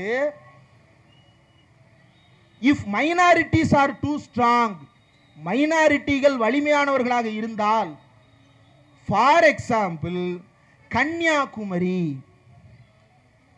ஐ came from Tamil Nadu, in Kanyakumari Hindus are minority. கன்னியாகுமரியில் ஹிந்துக்கள் மைனாரிட்டி அப்படின்னு யார் சொல்றா? ஜி.ஆர். சாமிநாதன் சொல்றார். அரசியலமைப்பு சட்டப்படி தீர்ப்பு கொடுக்க வேண்டியவர். அரசியலமைப்பு சட்டம் டெல்லிக்கு மட்டும் பொருந்துவதா? அரசியலமைப்பு சட்டம் கன்னியாகுமரிக்கு தனியா ஏதாவது இருக்குதா? கொடுக்க சொல்லி கேட்டான், கொடுக்க மாட்டேன்றான். காஷ்மீருக்கு கொடுத்தா, கொடுத்ததையும் புடிங்கிட்டான். நீ அப்படி கன்னியாகுமரிக்கு தனியா ஒரு கான்ஸ்டிடியூஷன் வச்சு அந்த கான்ஸ்டிடியூஷன்ல பெரும்பான்மை யாரு சிறுபான்மை நாடுன்னு முடிவு பண்ணா வேற கதை. ஆனா அரசியலமைப்பு சட்டம் என்பது இந்தியா முழுவதும் யார் சிறுபான்மை, இந்தியா முழுவதும் யார் பெரும்பான்மை என்றுதானே கணக்கிடுது. ஏன்னா இந்தியர் என்ற அடிப்படையில் தான் இந்த நாட்டில் வாழ்றோம். கன்னியாகுமரிக்காரர் அப்படின்னு வாழ்றோமா? தமிழர் அப்படின்றதுனால இந்த நாட்டில் குடியிருக்க முடியுதா? கிடையாது. இந்தியர் என்கின்ற அடையாளத்தில் மட்டும்தான் இந்தியாவில் குடியிருக்க முடியும். அதான் அரசியலமைப்பு சட்டம். வேற எந்த அடையாளத்தோட இங்க இருக்க முடியாது. வேற நாட்டின் குடியுரிமை வைத்திருந்தால் நம்ம இந்திய குடியுரிமை தானாக பறிபோயிரும். அப்படிப்பட்ட நாட்டில் கன்னியாகுமரியில் இந்துக்கள் சிறுபான்மைன்னு ஒருத்தர் பேசுறாருன்னா அவருக்கு பின்னால் இருக்கக்கூடிய அரசியல் என்ன? அப்ப அவர் தமிழ்நாட்டின் மீது போர் தொடுக்கிறாருன்னு தான் அர்த்தம். அதை அவரே சொல்றாரு. we are facing an ideological war அப்படின்னு சாமிநாதன் சொல்றாரு. இது ஏற்கனவே பல கூட்டங்களில் சொல்லி இருக்கிறேன், ஆனால் நினைவுபடுத்த வேண்டி இருக்கிறது. அப்போ இந்தியாவில் எழுதப்படக்கூடிய ஒரு தீர்ப்பு சாதாரணமாக எழுதப்படுவது அல்ல. இந்தியாவில் குறிவைக்கப்படுகின்ற ஒரு இஸ்லாமியர் சாதாரணமாக குறிவைக்கப்படுவது அல்ல. இந்தியாவில் இந்துக்களே வாருங்கள் என்று வைக்கப்படுகின்ற முழக்கம் என்பது வெளிப்படையாக வெறுமன இந்துத்துவாவுக்கான அழைப்பு மட்டுமல்ல, அது எதிரில் இருப்பவர்களை படுகொலை செய்வதற்கான அழைப்பு. அதை மன்மோகன் சிங் லிபரான் தன்னுடைய அறிக்கையில் குறிப்பிடுகிறார். The self-proclaimed defenders of the Hindu religion abetted and demolished the structure Babri Masjid through their small-time street leadership. திடீரென்று உருவான தங்களுடைய தெருத்தலைமைகளின் பெயரால் இந்தியாவில் நிம்மதியாக வாழ்ந்து கொண்டிருந்த இஸ்லாமியர்களின் வாழ்க்கைக்கு நிரந்தர இடையூறு செய்கின்ற வகையில் இந்தியாவில் தங்களை சாமானியர்கள் என்று சொல்லிக் கொள்ளுகின்ற இந்துக்கள் தான் பாபர் மசூதியை இடித்தார்கள். அந்த கைகள் விஸ்வ இந்து பரிஷத்தினுடைய கைகள், அந்த கைகள் பஜ்ரங் தள்ளினுடைய கைகள், அந்த கைகள் RSS கைகள், அந்த கைகள் பாஜகவினுடைய கைகள், அந்த கைகள் இன்னும் பல பல்வேறு அமைப்புகளினுடைய கைகள். ஆனால் அந்த கைகளுக்கு உயிரை கொடுத்தது வாயை மூடிக்கொண்டு மௌனமாக இருந்த ஒவ்வொரு இந்துவும் தான் என்பதை நாம் மறந்துவிடக் கூடாது. தமிழ்நாட்டில் அப்படிப்பட்ட ஒரு வன்முறை வரலாற்றை உருவாக்குவதற்கு அவன் காத்துக் கொண்டிருக்கிறான். திருப்பரங்குன்றத்தின் வழக்கு 1ஆம் தேதி தீர்ப்பு, 2ஆம் தேதி தீர்ப்பு, 3ஆம் தேதி தீர்ப்பு, 4ஆம் தேதி. எதுக்கு? ஏன் இவ்வளவு வேகம்? ஏன்னா இன்னும் 2 நாள்ல 6ஆம் தேதி வந்துருமே. 6ஆம் தேதி என்ன நிறம்? பாபர் மசூதி இடிக்கப்பட்ட தினம், கருப்பு தினம். அந்த கருப்பு தினத்தில் தமிழ்நாட்டினுடைய கருப்பு சட்டை வரலாற்றை அழித்து தமிழ்நாட்டையும் கருப்பு தினத்திற்குள் தள்ளுவதற்கான திட்டம் இருந்ததா என்கின்ற சந்தேகத்தோடு தான் நாம் இதை அணுக வேண்டும். இல்லாவிட்டால் நீங்கள் யோசித்து பாருங்கள். ராம ரவிக்குமார் என்கின்ற நபர் ஒரு வழக்கு போடுகிறார். அந்த வழக்கை 3 நாட்களில் விசாரித்து இதுல ஜி.ஆர். சாமிநாதன் சாருக்கு இந்த ஒரு பாட்டு கூட வரும். ரத்த கொதிப்பு ரத்த கொதிப்பு மாமா நாருக்கு ரத்த கொதிப்பு அப்படின்னு ஒரு பாட்டு வரும், கேட்டிருப்பீங்க. அப்படின்னு நான் சொல்லிங்க. அட்வொகேட், சீனியர் அட்வொகேட் மகேஷ் அப்படின்னு ஒருத்தர் இன்னைக்கு ஜெயச்சந்திரன் பெஞ்சில் வாதாடுறாரு. அவர் என்ன சொல்றாரு தெரியுமா? அவர் யாருக்காக வாதாடுறாரு? தர்கா தரப்புக்காக வாதாடுறாரு. ஆனா அவர் ஒரு ஹிந்து பை நேம் இல்லையா? மகேஷ்ன்றது என்ன பேரு? மகேஷ் வாதாடுறாரு. வாதாடும் போது மகேஷ் சொல்றாரு, மை லார்ட், பிரிலிமினரி அப்ஜெக்ஷன் ஒன்று இருக்கு. சாமிநாதன் சார் பெஞ்சில் இப்படி ஒரு வழக்கு விசாரணைக்கு வரும்போது நான் பிரிலிமினரி அப்ஜெக்ஷன் ரைஸ் பண்றேன். பிரிலிமினரி அப்ஜெக்ஷன் ரைஸ் பண்ணா நான் தான் முதல்ல பேசணும். ஆனா என்னைய பேச அனுமதிக்கல. நான் காரணம் கேட்டேன். அதுக்கு என்ன சொன்னாருன்னா, அந்த வீடியோ கான்ஃபரன்சிங்கை ஆஃப் பண்ணு. அவர் ஆன்லைனில் அப்பியர் ஆகுறாரு. அந்த வீடியோ கான்ஃபரன்சிங்கை ஆஃப் பண்ணுன்ட்டாரு. ஏங்க ஆஃப் பண்ணுறீங்கன்னு கேட்டா, எனக்கு ஹை சுகரு, ஹை பிபி, எனக்கு ரத்தம் கொதிக்குது, நேத்தே அவர் என்னை டென்ஷன் பண்ணிட்டாரு, ரத்த கொதிப்பு, ஜிஆர்எஸ்க்கு ரத்த கொதிப்பு அப்படின்ட்டு தனக்கு தானே சொல்லிட்டு வீடியோ கான்ஃபரன்சிங் ஆஃப் பண்ணிட்டார். தர்கா தரப்பு வழக்கறிஞரை வாதாட விடாமல், தர்கா தரப்பு வாதங்களை கேட்காமல் இருட்டடிப்பு செய்வதனுடைய நோக்கம் என்ன? ஒன்னே ஒண்ணுதான். இப்போ அந்த லிபரான் கமிஷன் ஒன்று இருக்குது, அதை எடுத்து நம்ம பேசுறோம்ல. அதுல லிபரான் என்ன சொல்லி இருக்கிறாரு, அயோத்தியை யாரு இடிச்சா, அதெல்லாத்தையும் குறிப்பெடுத்து பேசுறோம்ல. இது மாதிரி தர்கா தரப்பு என்ன வாதத்தை முன் வச்சதுன்றது எதிர்காலத்துக்கு தெரியக்கூடாது என்கின்ற நோக்கத்தோடு இருட்டடிப்பு செய்திருக்கிறார்களா என்கின்ற கேள்வியை மக்கள் கேட்கிறார்கள். சாமிநாதன் சார் பதில் சொல்லுங்க. அவர் தான் வெளிப்படையா பேசுறாரு எல்லா இடங்கள்லையும். அவருக்கு உள்நோக்கம் கிடையாது, அவருக்கு வெளிப்படையான நோக்கம் தான். அருள்மொழியம்மா சொன்னது போல என்ன நோக்கம் அவர்தான் சொல்லிட்டாரு. மும்பையில் போய் சொல்லி வந்திருக்கிறார் என்னன்னு, நாம தத்துவார்த்த போரில் இருக்கிறோம், நாம் கொள்கை யுத்தத்தில் இருக்கிறோம் சொல்லி இருக்கிறாரு. கொள்கை யுத்தத்துக்கு வந்துட்டீங்கல்ல, அப்ப கொள்கையா கேட்கிற கேள்விக்கு பதில் சொல்லுங்க. பதில் சொல்றாரோ கண்டெம்ட் எடுக்கிறாரோ அது அவர் பாடு. கண்டெம்ட் எல்லாம் பார்க்காத மாநிலம் இல்லை இது.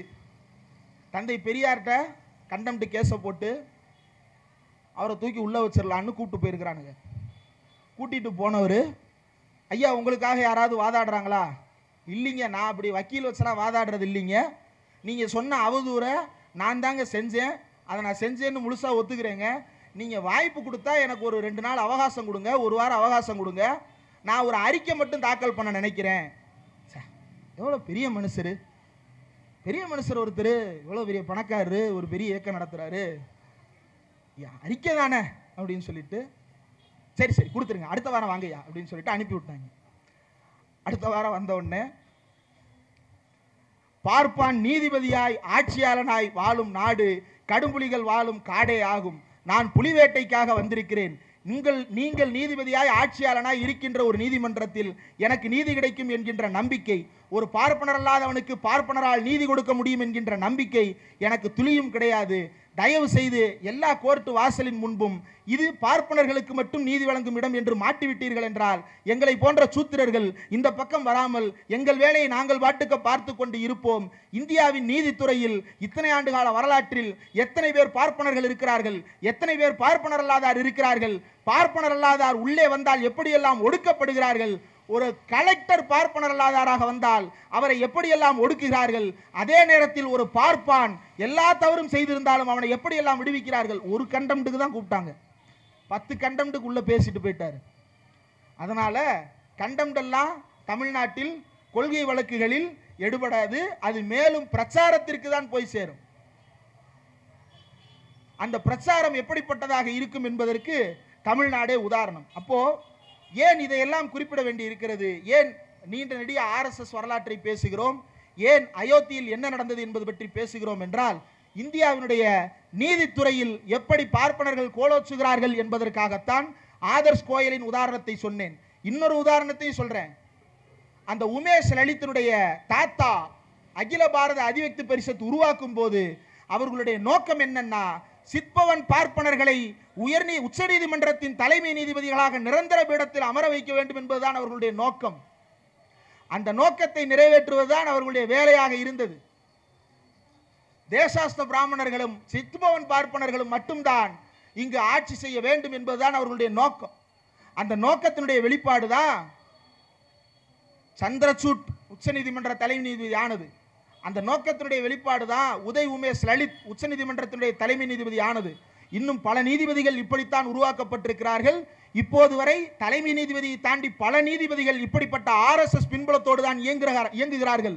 ஏன், நம்ம GR சாமிநாதனே உதாரணம், அவரே சொல்லி இருக்கிறாரு. என்னன்னு, அதுக்கு முன்னாடி அயோத்தியை ஆய்வு செய்த அந்த மன்மோகன் சிங் லிபரான் அப்படின்ற ஜஸ்டிஸ் என்ன சொல்றாருன்னா, ஒரு முறை ஒருவர் RSS காரர் ஆகிவிட்டால் அவன் சாகின்ற வரைக்கும் RSS காரன் தான். RSS இருந்து அவன் முரண்பட்டாலும் சரி, RSS இருந்து அவன் பிளவுபட்டாலும் சரி, RSS இருந்து வேறு அமைப்பை உருவாக்கினாலும் சரி, அவன் கடைசி வரை RSS காரன் தான் அப்படின்றத RSS காரர்களே ஒப்புக்கொள்ளுகிறார்கள் அப்படின்னு மன்மோகன் சிங் லிபரான் தன்னுடைய அறிக்கையில் சுட்டிக்காட்டுகிறார். அதை யார் உறுதிப்படுத்துகிறார்? நம்முடைய ஜி.ஆர். சாமிநாதன் சார் உறுதிப்படுத்துகிறார். எப்படி உறுதிப்படுத்துகிறார்? அகில பாரத அதிவக்தி பரிஷத்தினுடைய 16வது தேசிய மாநாடு 2023 நடைபெறுகிறது. அதுல ஜி.ஆர். சாமிநாதன் பேசுவதற்கு கொடுத்த தலைப்பு டைம் ஃபார் பாரதிய ஜூரிஸ்ப்ரூடன்ஸ். அதுல அவர் பேசுறாரு, 1994ஆம் ஆண்டு இதே அகில பாரத அதிவக்தி பரிஷத்தினுடைய தேசிய மாநாட்டில் தமிழ்நாட்டின் பிரதிநிதியாக கலந்து கொண்டேன். அதை நான் பெருமையாக உணர்கிறேன். மொத்தம் 2 தலைமைகள், 2 வகையான செயல்பாட்டாளர்கள் இருக்கிறார்கள். ஒன்னு பௌதீக பிரமுகர்கள், கொள்கை தலைவர்கள், இன்னொன்னு காரியகர்த்தாக்கள். நான் காரியகர்த்தா. யார் சொன்னது? ஜி.ஆர். சாமிநாதன் சொன்னது. இதுக்கு யார் மேல கண்டெம்ட் போடுறது? அவரே அவர் மேல கண்டெம்ட் எடுத்துக்குவாரா? தெரியல. நீதிபதிகள் அவங்க மீதான பாலியல் வழக்கு அவங்களே விசாரிச்சுக்கிடும் பொழுது அவங்க மேல அவங்களே கண்டெம்ட் போட்டு நான் என்னை கண்டம் செய்யவில்லை என்பதை நானே கண்டெம்ட் எடுத்து விசாரித்து தீர்ப்பளித்துக் கொள்ளுகிறேன் எழுதினால் எழுதிக்கிடுவாங்க. இந்த பார்ப்பனர்கள் எதையும் செய்வதற்கு வல்லவர்கள். அப்போ தன்னை வெளிப்படையாக இந்த 94ல் சாமிநாதன் போய் கலந்துகிட்டதா சொன்னார் இல்லையா, அகில பாரத அதிவக்தி பரிஷத் தேசிய மாநாட்டில். அந்த மாநாட்டின் தலைவர் யாருன்னா, இன்னைக்கு சாமிநாதனுக்கு ஆதரவாக லெட்டர் எழுதுறாரே ஆதர்ஷ் கோயல், அவர் தான் 1994 அந்த மாநாட்டின் தலைவர், அந்த அமைப்பினுடைய பொதுச் செயலாளர். அப்போ ஆர்எஸ்எஸ்னுடைய சாமிநாதன் சார் எப்போ வழக்கறிஞர் தொழில் ஆரம்பிச்சார் நினைக்கிறீங்க? கரெக்டாக 91. 92ல் அகில பாரத அதிவக்தி பரிஷத்தை ஆரம்பிச்சிட்டாங்க. 94ல் சாமிநாதன் சார் தமிழ்நாட்டின் பிரதிநிதியாக அந்த மாநாட்டில் கலந்துகிட்டாரு. இன்னைக்கு வரைக்கும் அந்த அகில பாரத அதிவக்தி பரிஷத் இவருக்கு துணை நிற்கிறது. இப்படி நீதித்துறை அவர்கள் ஆட்சி செய்து கொண்டிருக்கிறார்கள். மக்களால் தேர்ந்தெடுக்கப்பட்டு வாக்களித்து முதலமைச்சராக அமர வைக்கப்பட்டவருக்கு என்ன மதிப்பு என்கின்ற கேள்வியை தமிழர்கள் எழுப்புவதற்கான நேரம் இதுதான். தமிழ்நாட்டினுடைய சட்டப்பேரவையின் இறையாண்மையை நாடாளுமன்றம் எப்படி கேள்வி கேட்கலாம் என்பது ஒரு பக்கம் இருக்கட்டும், நீதிமன்றத்தில் இருக்கக்கூடிய ஒருவர் எப்படி கேள்வி கேட்கலாம்? ஒரு நீதிபதி எப்படி இந்த கேள்வியை கேட்கலாம்? அவருக்கு எப்படி இந்த அருகதை வந்தது?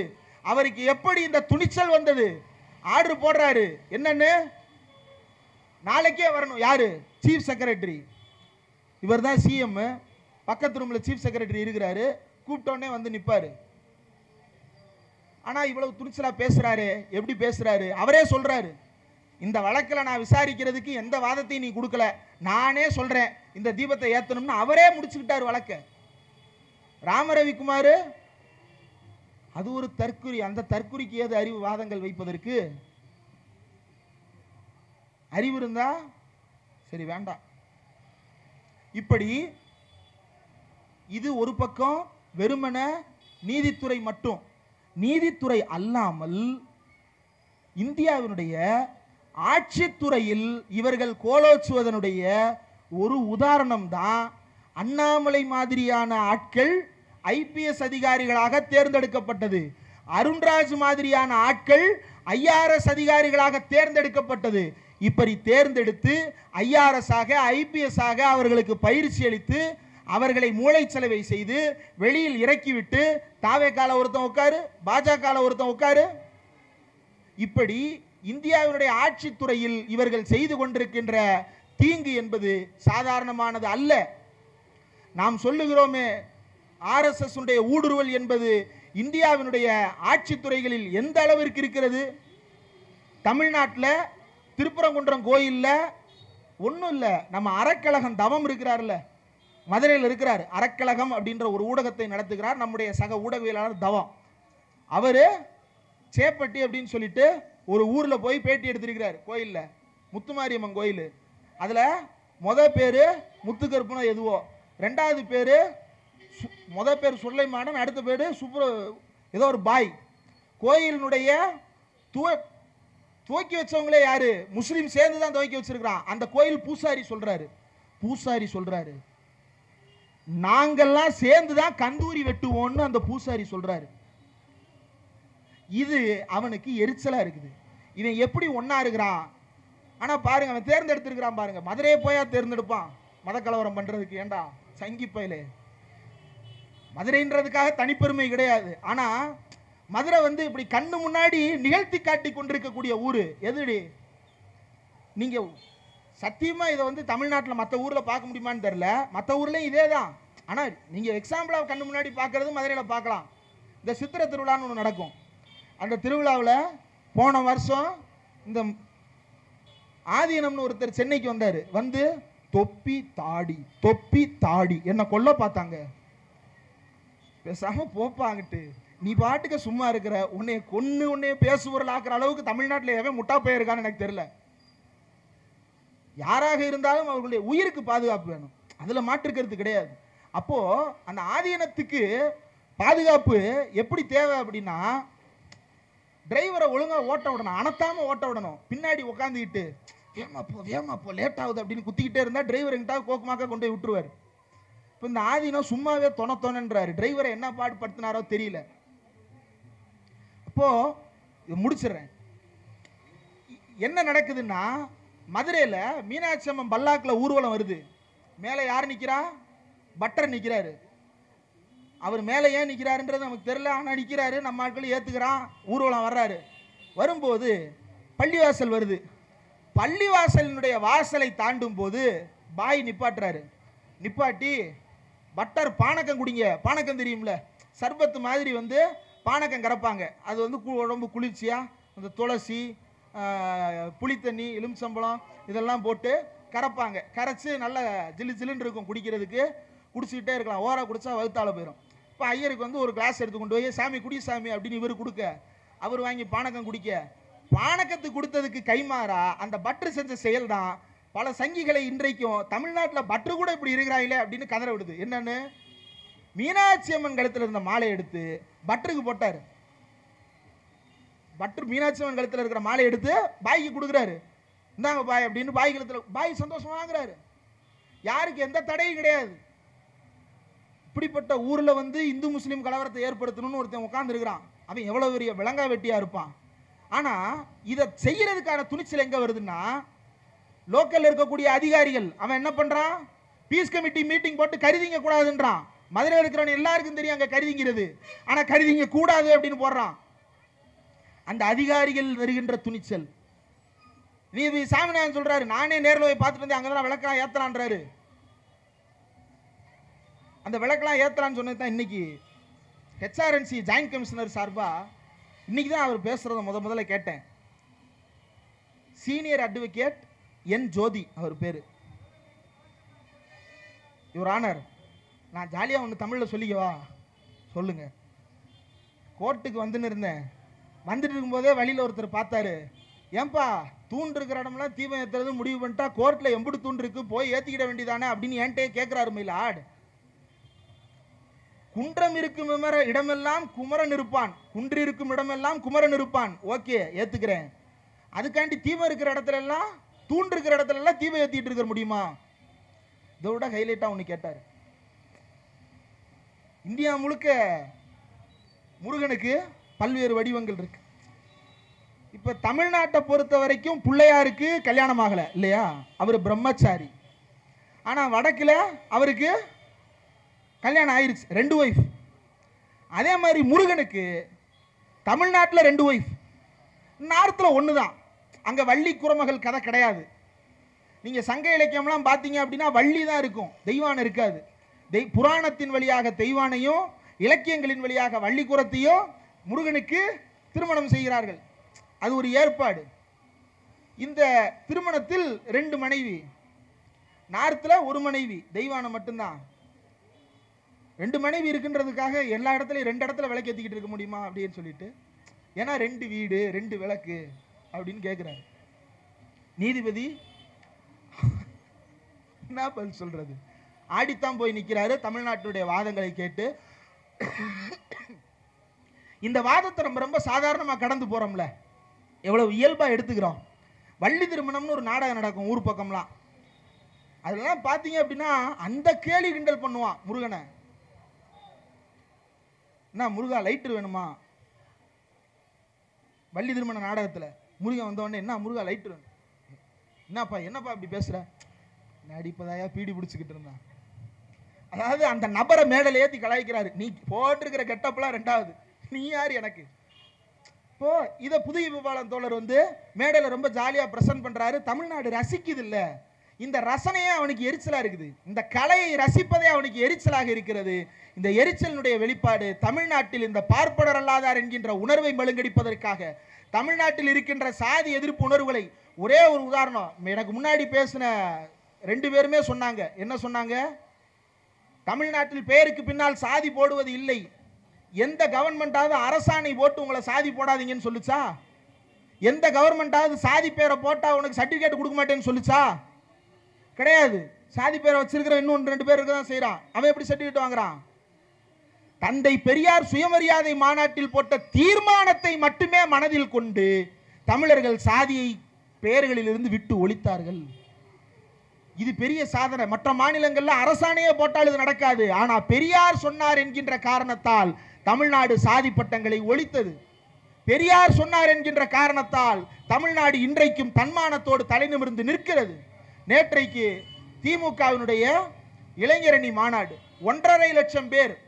ஆனா மீடியால பாருங்க, இளைஞர்கள் பூரா யார் பக்கமோ இருக்கிறது போல ஒரு பொய்ய கட்டமைப்பான்.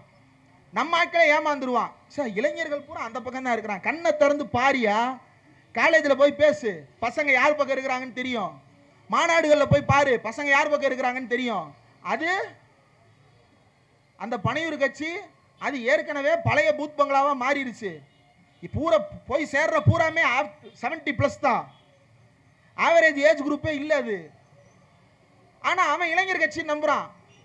புஷியானந்த் வயசு என்ன, விஜய் வயசு என்ன, அருண்ராஜ் ஐஆர்எஸ் வயசு என்ன? 5 வருஷத்துல ஓஏபி வாங்க போற நீ பூரா 5 வருஷத்துல ஓஏபி அப்ளை பண்ற வயசு உனக்கு.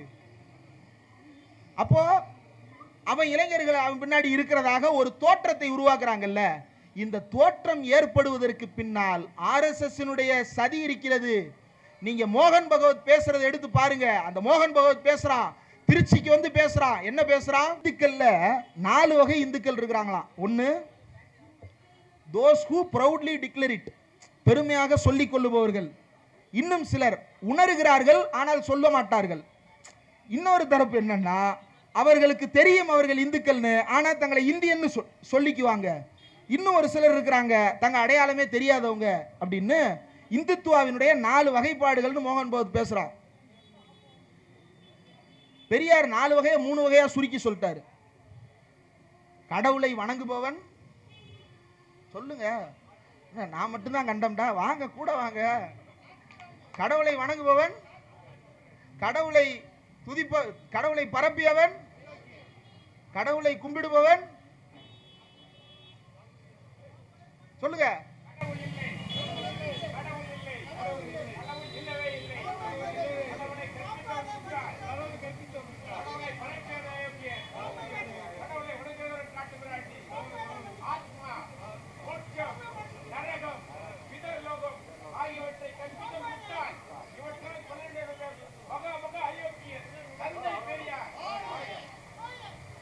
கடவுளை படைத்தவன்,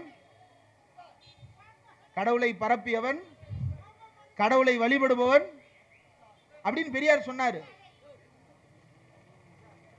பின்னாடி ஒருத்தர் உணர்வு எழுந்திருச்சு.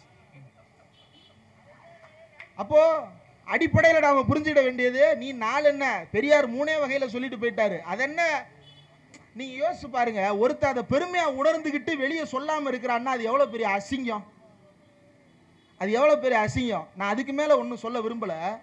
இந்த ஆர்எஸ்எஸ் காரர் வந்து பேசுறாரு, இந்துக்கள் ஒன்று திரண்டால் என்ன நடக்கும் தெரியுமா? ஒன்னும் நடக்காது, திமுக ஆட்சிக்கு வரும், அவ்வளவுதான். இப்படித்தான் 1974 தூக்கிட்டு தெரிஞ்சான். ஐயோ இந்த ராமசாமி இப்படி பண்ணிட்டாரே, ஐயோ ராமருக்கு என்ன ஆச்சுன்னு தெரியலையே, ராமரை காப்பாற்ற முடியலையே, ராமரை காப்பாத்துறது ஓட்டு போடுங்கன்னா காப்பாத்திடுவான். எப்படி? திமுக ஓட்டு போட்டான். இப்படிதான் 2021 கருப்பர் கூட்டத்தை வச்சு ஆரம்பிச்சான். முருகனை காப்பாற்றுவோம், கந்தனை காப்பாற்றுவோம் அப்படின்னு வந்தான். மக்கள் வேலெடுத்து கையில கொடுத்து வெற்றிவேல் வீரவேல்னு நம்மால் சொல்லி அவரை முதலமைச்சர் ஆகிட்டான். மறுபடியும் அதே முருகனோட வர்றான். தயவு செய்து டெக்னிக்கை மாத்து. மீண்டும் மீண்டும் அதே டெக்னிக், ஃபெயிலியர் டெக்னிக்ல வந்து சாவடிக்காத, டென்ஷன் ஆகுது. புதுசா ஏதாவது பண்ணுங்கடா உலகம். ஆனா அவன் தொடர்ந்து அதை செஞ்சுக்கிட்டே இருக்கிறான்ல, அதை தான் நாம எதிர்கொள்ள வேண்டிய முக்கியமான காலகட்டத்தில் வாழ்ந்து கொண்டிருக்கிறோம். அவர் கடைசியா முடிகிறாரு, ஒன் திங் இஸ் பக்கா, the issue will be resolved favourably for Hindus. அப்படின்னா என்ன அர்த்தம்? ஒரு விஷயம் உறுதி, இந்த தீர்ப்பு இந்துக்களுக்கு ஆதரவா வரும். இது எப்படி நீ சொல்லலாம்? அப்ப நீ எழுதி கொடுத்தியா, அல்லது நீ செட்டிங் பண்ணியா, அல்லது உனக்கு தெரியுமா எந்த அதிகாரி துணை போனார், அல்லது எந்த நீதிபதி துணை போனார்? சொல்லு, ஓப்பனா சொல்லு, நீ தான் தைரியமான ஆளாச்சே. ஆக வெளிப்படையாக நாங்கள் தான் இந்தியாவில் இருக்கக்கூடிய அதிகார மையங்களை எல்லாம் கட்டுப்படுத்தி கொண்டிருக்கிறோம் என்று சவால் விட்டு கொண்டிருக்கிறார் ஆர்எஸ்எஸ் காரர். இவர்களுக்கெல்லாம் எதிராக நேற்று சொன்னதுதான். திருவண்ணாமலையில துணை முதலமைச்சர் ஒன்று சொன்னார். என்னன்னு? சூர்யா கிருஷ்ணமூர்த்தி ஒன்று சொன்னார். அதை அழகா இவர் லீட் எடுத்து பேசியிருந்தார். சூர்யா கிருஷ்ணமூர்த்தி என்ன சொன்னார்னா, அதாவது ஹிட்லர்னு ஒருத்தர் இருந்தான், போலந்து ஜெயிச்சான், ஆஸ்திரியாவை ஜெயிச்சான், பிரான்ஸை ஜெயிச்சான். அதே திமிரோட சோவியத் ரஷ்யாவுக்கு போனா கண்ட இடத்துல அடிபட்டு திபு திபுன்னு ஓடி வந்தான், சூசைட் பண்ணி செத்துட்டான். இது அவர் சொன்னது. அப்படியே கட் பண்ணா துணை முதலமைச்சர் திமிரு பிடிச்சு தான் போனான். யாரு? ஹிட்லர். திமிரு பிடிச்சு தான் படையை அனுப்புனா. எங்க அனுப்புனா? ரஷ்யாவுக்கு அனுப்புனா. ரஷ்யாவில் போய் சேர்ந்த இடம் என்ன? போய் சேர்ந்தா கடும் குளிர், என்ன செய்யறதுனே தெரியல. ஏன்னா அவங்கள்ட்ட ஒரு டெக்னிக் இருக்கு. அவன் எப்படி சாப்பிட்றதுன்னு அவனுக்கு தெரியும், அவன் எப்படி வாழ்றதுன்னு அவனுக்கு தெரியும். எப்படி இந்தியாவில் நம்ம வாழ்ந்துக்கிட்டு இருக்கிறோமோ அந்த மாதிரி அவனும் அவனை பாதுகாத்துக்கிட்டு அவன் பாட்டுக்கு போயிட்டான். இவன் பூரா அந்த பணிவிலும் பொட்டல் காட்டில் நின்று, நீங்க சொன்னா தப்பா எடுத்துக்க கூடாது, மலை ஜலம் கூட கடிக்க முடியாது, மலை ஜலம் கூட கழிக்க முடியாது, அவ்வளவு கொடூரம். செத்துட்டாங்க. ஜெர்மனிய சோல்ஜர்ஸ் எல்லாம் செத்து விழுந்தான். வேற வழியே இல்லாம இருக்கிற கொஞ்ச நஞ்ச பேர் ஓடி வந்தான். வரும்போதே விரட்டி அடிச்சுட்டு வீடு வரைக்கும் வந்து ஹிட்லர் மண்டையை போட்டான். இதுதான் நடந்தது. அப்போ ரஷ்யாவில் தடுத்து நிறுத்திய இடம், சோவியத் யூனியன் ஹிட்லரை தடுத்து நிறுத்திய இடம் ஸ்டாலின்கிராட். அதே போல இந்தியாவினுடைய ஸ்டாலின்கிராட் தமிழ்நாடு என்று நேற்று துணை முதல்வர் சொன்னார். இன்னும் ஒருபடி மேலே சென்று சொல்லுவோம், இந்தியா ரஷ்யாவை காத்தது ஸ்டாலின்கிராட் என்றால் தமிழ்நாட்டை காப்பது தந்தை பெரியார் கிரட். அந்த தந்தை பெரியார் கிரட்டினுடைய இன்னொரு பெயர் தான் தமிழ்நாடு. தமிழ்நாடு என்பது வெறும் தமிழாய் பேசுபவர்கள் எழுதுபவர்கள் வாழுகின்ற நாடாக கருதாமல், தமிழர்கள் என்பவர்கள் தங்கள் அனைவரையும் சகோதரர்களாகவும், தமிழர்களானவர்கள் தங்களை எல்லாம் பார்ப்பன அடிமைத்தனத்திலிருந்து விடுவித்துக் கொண்டவர்களாகவும், தமிழர்களானவர்கள் அனைவரும் சமத்துவமானவர்களாகவும் வாழ வேண்டும் என்று தந்தை பெரியார் விரும்பினார். அதை நோக்கி நாம் நடைபோட்டுக் கொண்டிருக்கிறோம். இந்த நோக்கத்திற்கு இடையூறு செய்யும் வகையில் பல புல்லுருவிகள் உள்ளே நுழைய பார்க்கிறார்கள். அவர்களை நாம் அனுமதித்து விடக்கூடாது. இன்றைக்கு இருக்கக்கூடிய காலகட்டத்தில் சாதி ஒழிப்பாக இருக்கட்டும், மத ஒழிப்பாக இருக்கட்டும், அல்லது கடவுள் மூட நம்பிக்கை ஒழிப்பாக இருக்கட்டும், எல்லாவற்றுக்கும் அடிப்படை இந்தியாவில் இந்த ஆர்எஸ்எஸ்ஐ ஒழிப்பது. இந்த கேரவன் இதழ் ஒரே ஒரு உதாரணம் சொன்னாங்க, அதை மட்டும் முடிச்சிடுறேன். இந்த நாயை பார்த்த உடனே எனக்கு அது ஞாபகம் வந்துச்சு.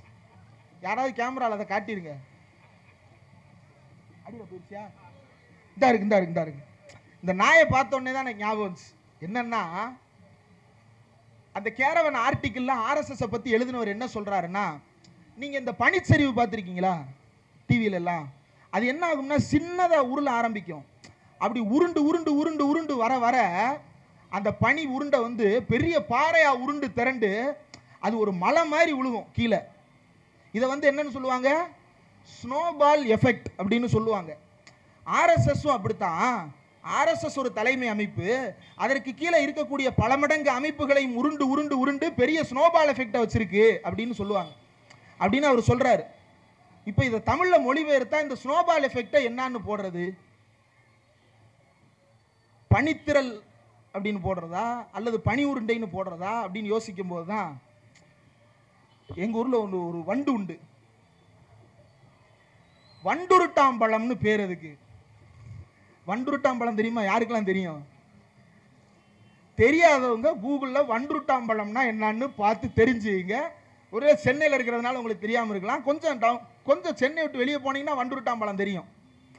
வண்டுருட்டாம்பழம்னா என்னன்னா, இந்த நாய் இருக்குல்ல, இந்த நாய் வந்து கண்ட இடத்துல மலை ஜலம் போயிருது. ஒரு வண்டு இருக்கு. அந்த வண்டினுடைய வேலை என்னன்னா, பேக்கை தூக்கிட்டு இந்த நாய் விட்டுட்டு போன இருக்குல்ல, நாய் விட்டுட்டு போனதை பூரா திரு திரு திரு திருன்னு உருட்டி உருட்டி எங்கெல்லாம் நாய் விட்டுட்டு போயிருக்கோ அதை பூரா உருட்டி நல்லா இவ்வளோ பெரிய உருண்டையா உருட்டி போயிட்டே இருக்கும். எங்கே போகும் அப்படின்னா, அதை மண்ணுக்கடியில் புதைச்சி வச்சிரும். புதைச்சி வச்சுட்டு பசிக்கும் போது அவ்வப்போது டேஸ்ட் பண்ணிட்டு போகும். இதுக்கு பேர் என்னது? வண்டுருட்டாம்பழம். தமிழ்நாட்டில் ஆர்எஸ்எஸ்னுடைய நிலைமை ஸ்னோபால் எஃபெக்ட் கிடையாது, வண்டுருட்டாம்பழம் தாண்டி மாப்பிள்ளை. உனக்கு சிக்கினது பூரா ராம ரவிக்குமார், அர்ஜுன் சம்பத்து, ராம கோபால மண்டல கடைசி வரைக்கும் பிளாஸ்டரிங் கட்டோடு மட்டும் தான் தெரியணும். பார்த்துக்க, எனக்கு புரியல. ராமகோபால மண்டல கட்டு போட்டதுக்கு ஒரு காரணம் இருக்கு. இப்பயே கட்டு போடுறான், முன்னெச்சரிக்கை போல. கீழே விழுந்துடக்கூடாதுன்னுங்க.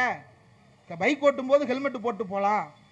அவர் நடந்து போறாரு, பஸ்ஸில் போறாரு, டம்மு டும்முன்னு முன்னாடி முட்டிக்கிட்டாருன்னா என்ன பண்றது? கொஞ்சம் நிதானம் இல்லாத ஆட்கள். இப்போ இந்த வண்டுருட்டாம்பழத்தினுடைய நிலைமை தான் தமிழ்நாட்டில் ஆர்எஸ்எஸ்னுடைய நிலைமையும். இந்த வண்டுருட்டாம்பழம் தான் நம்மளை பார்த்து சவால் விடுது.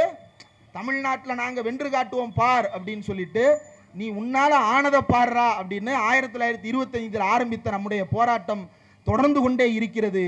மனிதம் நமது அடையாளம். அந்த அடையாளத்திற்கு இந்தியாவில் இன்றைக்கு இருக்கக்கூடிய முதன்மை எதிரி ஆர்எஸ்எஸ். அந்த மனிதத்துக்கு எதிரான முதன்மை எதிரியாகிய ஆர்எஸ்எஸ்ஸை வீழ்த்துவதற்கு ஒன்று திரள்வோம். ஜாதி நமக்கு அவமானம், மூட பழக்க வழக்கங்கள் நமக்கு அவமானம் என்று இவை அனைத்தையும் ஒழித்து கட்டுவதற்கான காலத்தை விரைவில் எட்டுவோம். அதுவரை தொடர்ந்து பிரச்சாரம் செய்வோம். திராவிடர் விடுதலை கழகத்திற்கும் சென்னை மாவட்டத்தினுடைய பொறுப்பாளர்கள் தோழர் உமாபதி அவர்களுக்கும் தோழர் எட்வின் பிரபாகர் அவர்களுக்கும் இன்னும் பிற தோழர்கள் அனைவருக்கும் என்னுடைய நன்றியை தெரிவித்துக் கொள்கிறேன். மேலும் இந்த நிகழ்ச்சிக்கு த திராவிடியன் ஸ்டாக் பதிப்பகத்தினுடைய உரிமையாளர் பதிப்பாசிரியர் தோழர் கௌதம் ஷாம் அவர்கள் வந்திருக்கிறார். திராவிட இயக்கம் சார்ந்த நூல்கள் நிறைய அவர் தொடர்ந்து பதிப்பித்துக் கொண்டிருக்கிறார். அனைவரும் அவருக்கு ஆதரவளித்து நம்முடைய பதிப்பகங்களை நாம் தான் வாழ்விக்க வேண்டும். அது திராவிடர் விடுதலை கழக வெளியீடாக இருக்கட்டும், திராவிடியன் ஸ்டாக் வெளியீடுகளாக இருக்கட்டும், இவை அனைத்துமே நம்முடைய வெளியீடுகள். ஆர்எஸ்எஸ் காரன் இவன் நம்மாலு, இவன் நம்ம எதிரின்னு பார்க்கறது கிடையாது. அவனுக்கு ராமகோபால்னு ஒன்று தான், அர்ஜுன் சம்பத்து ஒன்று தான், இந்த வண்டுருட்டாம்பழம் ராம ரவிக்குமாரும் ஒன்று தான், எல்லாம் ஒன்று தான் அவனுக்கு. ஆனால் நம்ம அந்த வேறுபாடை பார்த்து அவனிடம் தோற்றுவிடக்கூடாது. உலகத்தில் எவன்ட்டனாலும் தோக்கலாம். இந்த வண்டுருட்டாம்பழத்தை தோத்துட்டோம்னு வச்சுங்க, அப்புறம் வேற மாதிரி போயிடும். நாம் அதை தோற்க மாட்டோம். தந்தை பெரியாரின் கைத்தடி இருக்கிறது. அந்த வண்டை மண்டையிலே நச்சுன்னு அடிச்சு கொண்டுருவோம். நன்றி.